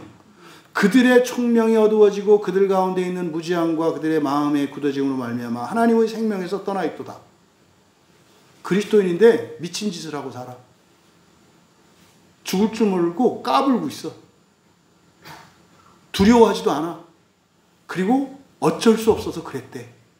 이게 죄 가운데 있는 신자들이 하는 생각인데 바로 뭐가 어두워져서 그렇다? 생각이 어두워져서 그렇대요. 생각이 어두워져서. 또 골로새서 1장 21절에서도 마음으로 번역을 해놨어요. 전에 악한 행실로 멀리 떠나 마음으로 원수되었던 너희. 그러니까 하나님과 어떻게 원수된대요? 생각으로. 못된 생각으로. 잘못된 생각으로. 하나님과 원수된대요. 마찬가지예요. 사람들 사이에서도 생각 때문에 원수가 돼요. 잘못된 생각 때문에. 그러니까 잘못하는 사람한테 그렇게 하지 말라고 그러면 그렇게 하지 말라고 그런 행동을 하지 말라고 말하는 사람은 어떤 감정에서 하는 거예요? 사랑으로 하는 거죠. 근데 생각이 잘못되면 어떻게 돼요? 나를 망신 준다고 생각을 해요. 그러니까 어떻게 해요? 고맙다고 해야 되는 상황에 승질을 낸다고. 미워한다고. 이게 생각이 바뀌면 이렇게 되는 거예요. 그래서요, 생각 때문에 원수가 돼요. 그러니까요, 나와. 나하고 죄 지으러 가자. 이러면 친구라고 생각하고 날 사랑한다고 생각해. 왜? 내가 하고 싶은 거 하자고 하니까. 근데 그거 못하게 하는 사람은 원수라고 생각해. 뭐 때문에 그래요? 생각 때문에. 그래서 이런 생각을 지키기 위해서는 항상 하나님 말씀이 기준이어야 하는데 사람들 사이에서 하나님 말씀을 기준으로 삼는 거 쉽지 않아. 그래서 뭐 해라? 관계성을 가지고 생각을 해라. 절대적 관계 안에 있는 사람의 말이 옳다. 절대적 관계 안에 있는 사람의 말이 옳아요. 그래서요, 남편들에게 있어서는 아내의 말이 항상 옳아요. 아내들에게 있어서 남편의 말은 항상 옳아요. 그렇다고 해서 여러분들이 옳다고 주장하면 안 되고 그렇게 생각하라는 거지 내가 옳아 이렇게 하면 안 돼요. 여러분들은 어떻게 해요? 틀렸다고 생각을 해야 되고. 왜? 나는 상대적이니까. 하지만 그러함에도 여러분은 어떻게 해라? 믿어라. 내 가족의 말이 옳다 이렇게 믿어라. 주변 사람들의 말을 듣지 마라. 이것만 해도 여러분들이 생각을 지킬 수 있어요. 그러니까 이 관계성과 생각을 고려하지 않으면 완전히 망해요. 그게 골로새서 1장 21절에서 하나님과 또 사람과 절대적인 관계에 있는 가족과도 원수되는 이유가 무엇 때문이다? 생각이 망가지기 때문이다. 또 히브리서 8장 10절과 10장 16절에서는 똑같은 말씀을 이제 새 언약에 대한 말씀을 인용하거든요. 주께서 이르시되 그날 후에 내가 이스라엘 집과 맺을 언약은 이것이니 내 법을 그들의 생각에 두고 그들의 마음에 이것을 기록하리라. 이렇게 돼 있어요. 네, 이때 생각이에요. 생각. 그럼 마음과 생각. 그러니까 하나님의 말씀을 우리 생각에 기록한다는 게 어떤 뜻이겠어요? 생각이 같아진다는 뜻이에요. 예, 하나님의 생각과 우리 생각이 달랐어. 근데 생각에 이 말씀을 두신대. 그 얘기는 뭐예요? 같아지는 걸 말하죠. 이렇게 생각이. 마음이 하나님과 우리 마음 기행을 하고 하나님의 마음과 이렇게 일체가 되어가면 우리가 존재론적으로 관계론적으로 뿐만 아니라 존재론적으로 일체된다 했잖아요. 그래서 생각도 같아지게 된다는 거죠. 또 베드로전서 1장 13절에서는 여기도 마음이라고 번역했어요. 그러므로 너희 마음의 허리를 동이고 그러니까 생각을 꼭 붙들라는 거죠. 생각을 꼭 붙들라는 거예요. 근신하여 예수 그리스도께서 나타나실 때에 너희에게 가져다 주실 은혜를 온전히 바랄지어다. 이게 뭐지? 첫째 부활을 말하는 거예요. 너희들 첫째 부활을 하고 싶으냐? 뭐 해라? 너희들의 생각을 꼭 붙들어 매라 이 말이에요. 왜? 마귀가 여러분 생각을 변질시키고 왜곡시키려고 끊임없이 노력하거든요. 또 베드로후서 3장 1절에 마지막이에요. 이게 이 디아노이아가 성경에 사용된 마지막 베드로후서 3장 1절 사랑하는 자들아 내가 이제 이 둘째 편지를 너희에게 쓰노니 이 두 편지로 그러니까 베드로 전서와 베드로 후서를 쓴 목적을 밝혀요. 이 두 편지로 너희의 진실한 마음을 일깨워 생각나게 하려는 거다. 그래서 베드로 사도가 베드로 전서와 베드로 후서를 쓴 목적이 뭐래요? 생각. 진실한 마음이라고 번역되어 있는데 진실한 아니고요. 순수한이에요. 순수한. 순수한 생각을 기억나게 해서 그를 각성시키기 위한 거야. 순수한 생각이. 그러니까 베드로 사도가 베드로 전서와 후서를 쓴 목적이 무엇을? 순수한 생각, 하나님의 생각이겠죠. 그 하나님의 생각을 회복시키려고 베드로 전서, 베드로 후서를 썼다고 밝혔어요. 여러분, 우리에게 그 생각을 주셨다는 것, 이미 주셨어요, 이미. 그래서 여러분들은 하나님의 마음도 알고, 하나님의 생각도 알고, 하나님의 뜻도 알아, 여러분들은. 뭘 어떻게 될지 안다고. 심지어 죄를 지을 때조차 이건 아닌데 하는 걸 알아. 근데 그때 악한 자가 와서 딱 하면 끌려가지. 아닌 거 알면서. 그때 옆에서 바람을 막 넣어. 죄를 지으면서 자랑스러워하지. 미친 짓이지.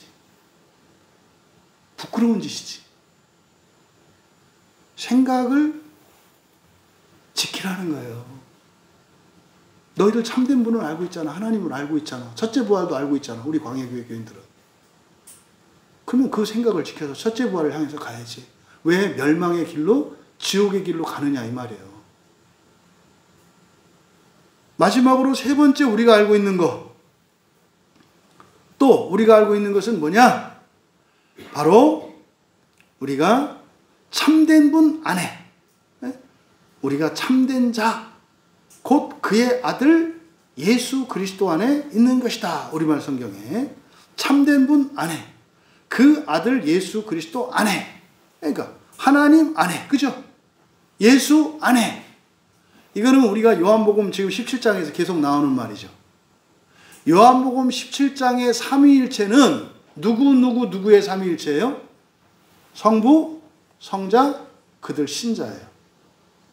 요한복음 17장의 삼위일체는 하나님 아버지와 아들 예수 그리스도와 신자된 첫째 부활을 위해 살아가는 신자들의 삼위일체가 요한복음 17장의 삼위일체예요. 삼위일체는 성부, 성자, 성령만 삼위일체가 아니에요. 이걸 기억하셔야 된다고. 그러니까 지금 바로 요한복음 17장을 말씀하고 있는 것임을 우리는 알 수 있어요. 왜? 주일에 그 설교를 듣고 있기 때문에. 이게 얼마나 복인지. 얼마나 복인지. 그러니까 우리가 그 참된 분 안에 우리가 그의 아들 예수 그리스도 안에 있다는 거 이게 뭐야? 우리가 삼위일체라는 거. 여러분은 신적 정체성을 갖고 있다는 거. 주일 설교를 요한 사도가 들으셨나? 그렇잖아요. 그 얘기예요, 그 얘기. 우리의 신적 정체성에 대해서 얘기하는 거라고. 이거를 이미 알고 있다.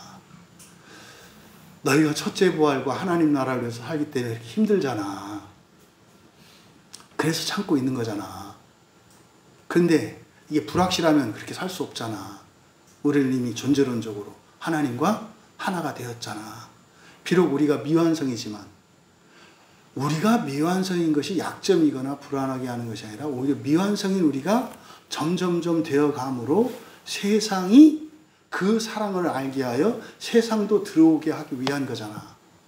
너희들의 현재의 고난과 아픔은 옆에 있는 어떤 놈들에 의해서 아프고 힘든 게 아니라 사실은 세상 모두를 구원하기 위해서 이런 환난과 시련이 있는 거잖아. 이게 성부와 성자와 신자의 삼위일체라고요. 이게 지금 세 번째로 말씀하신 거죠. 그러니까 이거는 지금 요한복음을 제대로 이해해야 이 마지막 교훈의 말씀을 우리가 이해할 수 있다. 그리고 이제 마지막, 그래서 마지막 명령이 그거예요. 멀리하라. 그러니까 이렇게 멀리하라 이렇게 되어 있으면 멀리하라 그냥 가입표 하시고요. 지켜라예요. 지켜라. 멀리하라는 그냥 아포라고 하는 전치사를 이렇게 되어 있는데, 멀리하라 이러니까 이게 유대적으로 간다고. 어디 가지 마라, 누구 만나지 마라. 그게 아니에요. 지켜라예요. 지켜라. 그래서 그대로 직역을 하면 이게 멀리하라 이렇게 된 게 아니라, 어린 자녀들아 너희 자신을, 21절에 어린 자녀들아 너희 자신을 우상들로부터 지켜라예요. 어린 자녀들아 너희 자신을 우상들로부터 지켜라. 그러니까 마지막 우리에게 주신 명령은 뭐예요? 지켜라예요. 지켜라. 근데 이게 지키다라고 하는 태료, 붙잡고 이게 아니에요. 여기서 지키다라고 이제 번역하는 말은 필라소라는 말이거든요. 필라소는 그 뭐죠? 여호와의 증인들이 그 나눠주는 책이 뭐죠? 파수대잖아요. 파수대. 이게 필라소예요. 그래서 경계를 서는 거. 경계를 서라는 거예요. 경계 서는 목적은 뭐죠? 안에 있는 것을 보호하고 지키기 위한 거죠. 이게 필라소예요. 그러니까 너희 자신을 지켜라. 그럼 어떤 의미입니까? 우리 안에 있는 지각을 지켜야 돼. 생각을. 우리 안에 계신 성령을 지켜야 돼. 우리 안에 일어난 거룩하게 변화되어진 이 마음을 지켜야 돼. 그죠? 지킬 게 있어요. 또 예수님이 우리에게 주신 그 생명도 지켜야 돼. 여러분에게 있는 신성, 이 신적 정체성, 이것도 지켜야 돼. 이게 필라소예요. 근데 근거만 튼튼하게 지으면 되는 게 아니라 어떻게 해요? 외부에서 오는 적이 있다는 걸 얘기하죠. 필라소를 통해서. 그러니까 뭐 한다? 도둑놈이 올 거다. 이거 훔치려고 도둑놈이 올 거다. 그러니까 오나 안 오나 잘 봐라. 오면은 빈 총이라도 들든지 횃불이라든지 펴든지 해라. 그래서 이게 필라소예요. 지켜라. 너희 자신을 지켜라. 그런데 뭐라고 불렀어요? 여기서 자녀들로 불렀어요. 자녀들이라고 하는, 지금 요한 1서에서 나오는 자녀들이라고 하는 이 말은 테크니온이잖아요. 테크니온은 테크논의 지소사. 그러니까 뭐냐면 테크논은 그냥 어린아이들 전체를 가리켜요. 근데 테크니온 그러면은 어린아이들 중에서도 가장 어린아이예요. 누구요? 갓난아기. 그러니까 지금 교인들을 누구로 보고 있어요? 갓난아기로 보고 있다고. 여러분들을.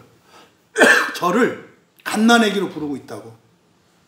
그래서 자녀들이라고 부른 테크니야, 어린 자녀들아. 그래서 이건 그냥 자녀라고 하면 안 되고, 지금 우리말 성경에는 자녀들아 이랬었는데 자녀들도 아니고 어린 자녀들이에요. 어린 자녀들아. 이렇게 부른 이유는 뭡니까? 우리는 어떤 존재다? 절대적으로 의존적인 존재인 걸 잊지 마셔라. 하도 사람들이 오해하니까. 여러분, 성경에 있어서는 저에게 절대적으로 의존적이세요. 잊지 마시라고. 제가 절대적인 존재라는 거 아니에요. 에? 관계에 있어서 가족과 교회가 절대적 관계라 그랬잖아요. 성경 해석과 성경에 대해서는 여러분들은 목사에게 절대적으로 의존적이세요. 근데 그 목사를 보면 절대적으로 의존하기에는 너무 부족한 당신이잖아요. 그래서 그 절대적인 의존의 근거는 완전하신 성령에 근거하는 거예요.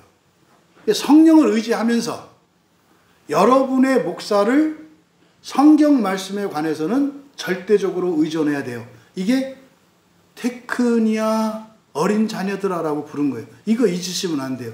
이거 갖고 볼까요? 오늘날 교회 다니는 사람들이 자기가 다니고 있는 교회의 목사님에게 성경 말씀에 대해서 절대 의존적일까요? 아닐까요? 대부분 아니에요. 대부분 아니에요. 본인들이 판단을 내리거든요. 이거는 뭐냐면 사람의 지식과 사람의 탁월함에 의해서 뭐가 되는 줄 알아서 그래요. 성령님으로 되는 거예요. 성령님으로. 교인이 목사보다 더 지성이 탁월하고 더 바른 지식을 가지고 있을 수도 있어요. 그렇게 해서 되는 게 아니거든요. 하나님으로서 성령님이 하셔야 되는 거거든요. 그러려면 어떻게 해야 돼요? 절대적인 의존성이 그렇게 해요. 절대적인 의존성이.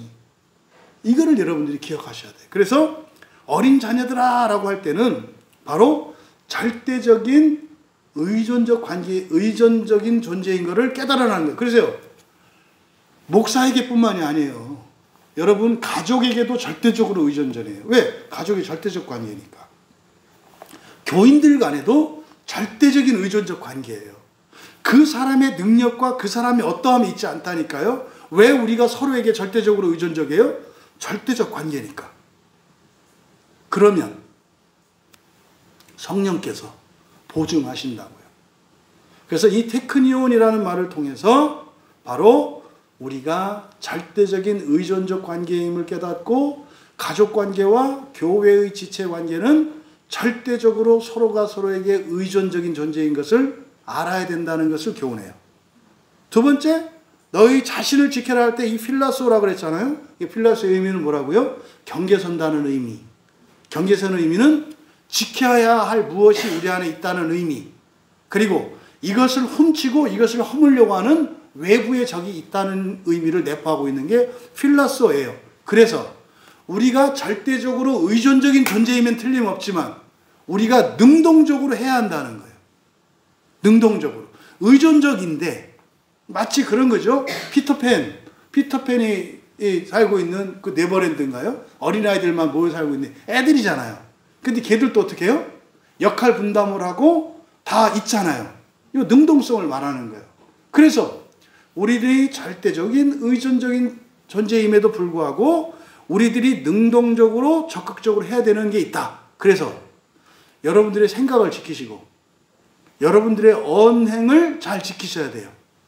그리고 여러분들의 생활을 잘 지키셔야 돼요. 여러분 가정생활에 여러분들이 소중히 지켜야 될 뭐가 있어요. 그거를 허물어뜨리는 악한 자들이 있어요. 여러분의 일터에서 여러분이 지켜야 하는 무엇인가가 있어요.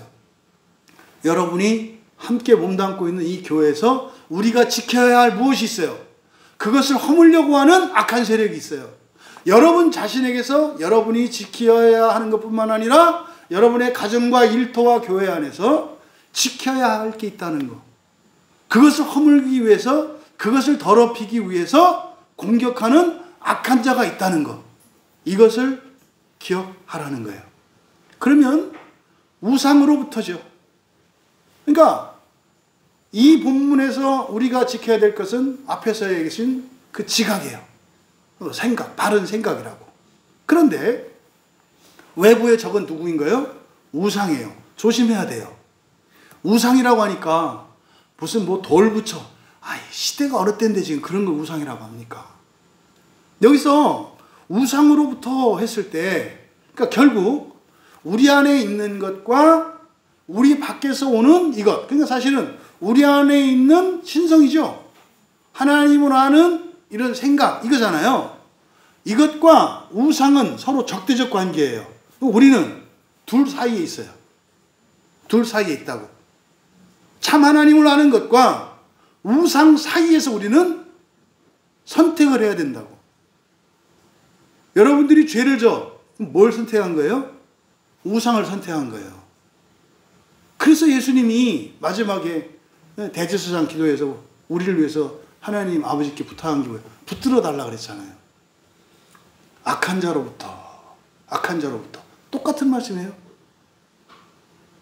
요한복음 17장에서 예수님이 성부 하나님께 기도했던 내용과 요한 사도가 지금 여기서는 그런데 어떻게 해요? 아버지께 기도했는데 여기서는 우리 보고 뭐 하래요? 우상으로부터 자신을 지키라고 말해요. 요 전제가 있죠. 하나님 아버지가 붙잡아 주실 거니까.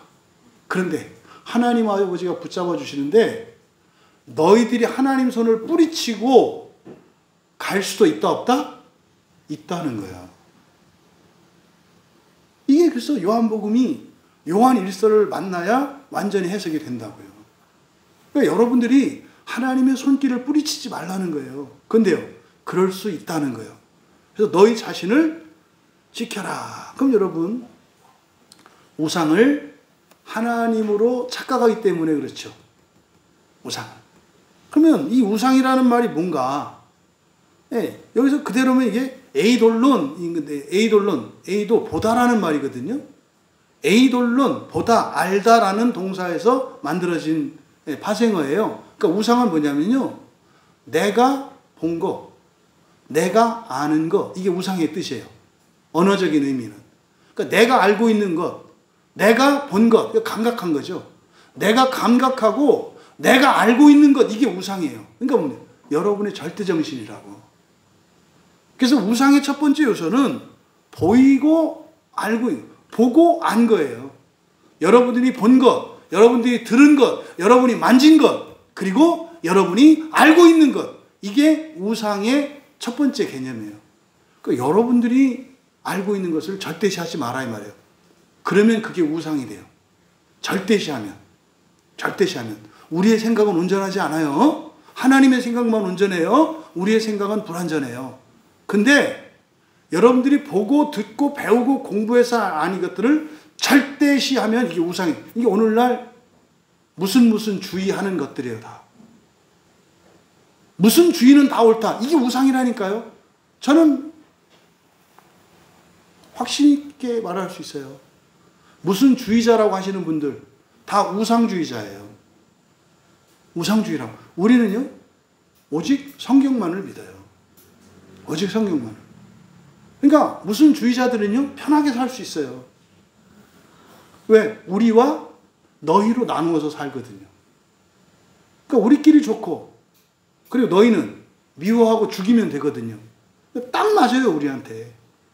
그래서 우상을 섬기는 사람들은 가르는 정신을 갖고 있고요. 우리와 바깥에 대한 태도와 마음가짐이 달라요. 이게 사람으로 살기에는 편하죠. 잘해주는 사람한테 잘해주고, 나를 힘들게 하는 사람은 미워하고, 얼마나 편해요. 그죠? 이게 마귀의 정신, 이게 우상의 정신이라니까요. 그래서 바로 육체적으로 여러분들이 감각하고 또 여러분들의 인간의 인격성을 가지고 알고 있는 것들, 이게 우상이라는 것을 잊지 마셔라.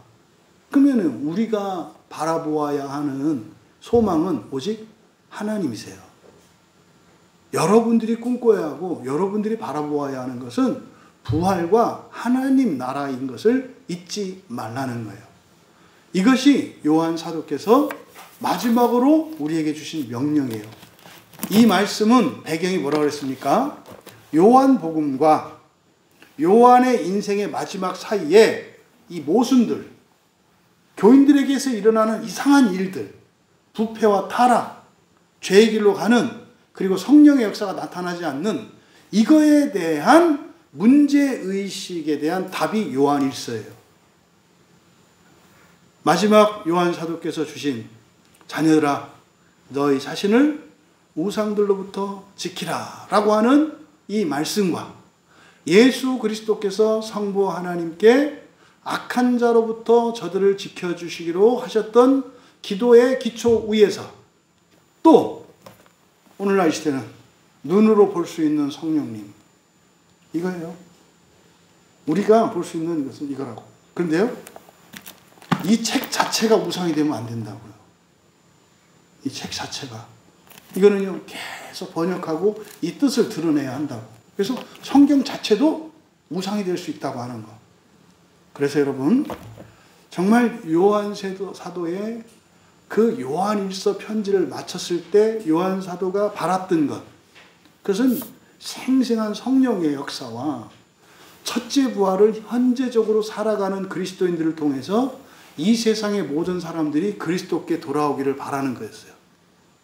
그에게 믿음이 있었을 겁니다. 그 일이 우리 광야교회에 속한 모든 교인들에게 일어나기를 바랍니다. 그래서 우리가 철저하게 예수님이 주신 그 새 언약 안에 거하며 여러분들의 첫째 부활뿐만 아니라 그것으로 말미암아 여러분의 가정과 가문은 물론이요, 주변에 있는 이들, 바라기는 이 세상의 마지막 한 사람까지 첫째 부활로 이끌기 위해 살아가는 우리 모두가 되시기를 주님의 이름으로 축원합니다. 우리 말씀을 생각하며 함께 기도했으면 좋겠습니다. 여러분들 정말 요한일서 설교한 금요 예배에 금요 기도에 참여해 주셔서 진심으로 감사합니다. 여러분들이 있지 않았다면 제가 이 본문을 온전히 설교할 수도 없었을 것이고 또 그 은혜가 이 시대에 이 땅 가운데 부어지지도 않았을 거예요. 여러분들은 그것을 자랑스러워 하셔도 됩니다. 네, 자랑스러워 하셔도 됩니다. 그리고 거기에 있었던 하나님의 은혜를 기억하며 또 감사할 수 있었으면 좋겠어요. 또 바라기는 요한일서가 시작되고 오늘 마치는 이때까지 그동안 이 설교 안에 담겨져 있는 생명의 말씀들이 나와 우리 가족, 우리 가문을 살리게 하시고 우리 광야교회에 있는 모든 지체들과 지체들의 가족 가문을 살리게 하시고 이 나라와 시대를 살리는 은혜가 되게 하옵소서. 그래서 이 진리가 마르지 않고 쉬지 않고 온 세상 끝으로까지 흘러가게 하옵소서. 은혜를 구하고 기도하시고 나라와 민족을 위해 기도하셔야 됩니다. 우리나라는 남과 북으로 대치 상태에 있습니다. 전쟁이 일어나지 않도록 기도해 주십시오. 하나님, 어떤 일이 있어도 우리나라에 전쟁이 일어나지 않도록 도와주십시오. 기도하시고 그저 전쟁이 일어나지 않는 수동적인 태도가 아니라 하루속히 평화롭게 자유롭게 통일돼서 정말 온 세상을 구원하는 거룩한 사명에 쓰임받는 우리 대한민국이 되게 해주십시오. 그렇게 되기 위해서는 우리 국민들 한 사람 한 사람이 준비되어야 해야 돼요. 네, 마음 그릇이 커져야 되고 깨끗해져야 되고 사랑이 커져야 되고 이런 근본 감정들이 사라져야 해요. 하나님, 우리나라 남한과 북한에 있는 모든 사람들의 이런 근본 감정들, 그보다 악한 감정들 구분하게 하시고 사랑으로 바뀌게 하여 주시옵소서. 그리고 온 세상의 평화, 인류 사회의 공영에 이바지하는 꿈을 꾸는 우리나라 국민들 되게 하여 주시옵소서. 기도해 주시고 우리 조국교회와 이 시대의 교회를 위해서 기도합니다. 하나님, 바른 진리가 선포될 수 있도록 도와주시고 모든 교회에서 기승전, 부활과 하나님 나라 이 복음이 선포되게 하옵소서. 또 우리 광야교회가 또 섬김으로써 이번 지옥이 과연 영원한가 라는 제목으로 이제 책을 출간하게 됐는데 하나님, 정말 1500년 동안 교회 안에 공식화되었던 진리로 위장되었던 지옥에 대한 이 거짓 교리가 이 시대에 바르게 회복될 수 있도록 도와주시옵소서.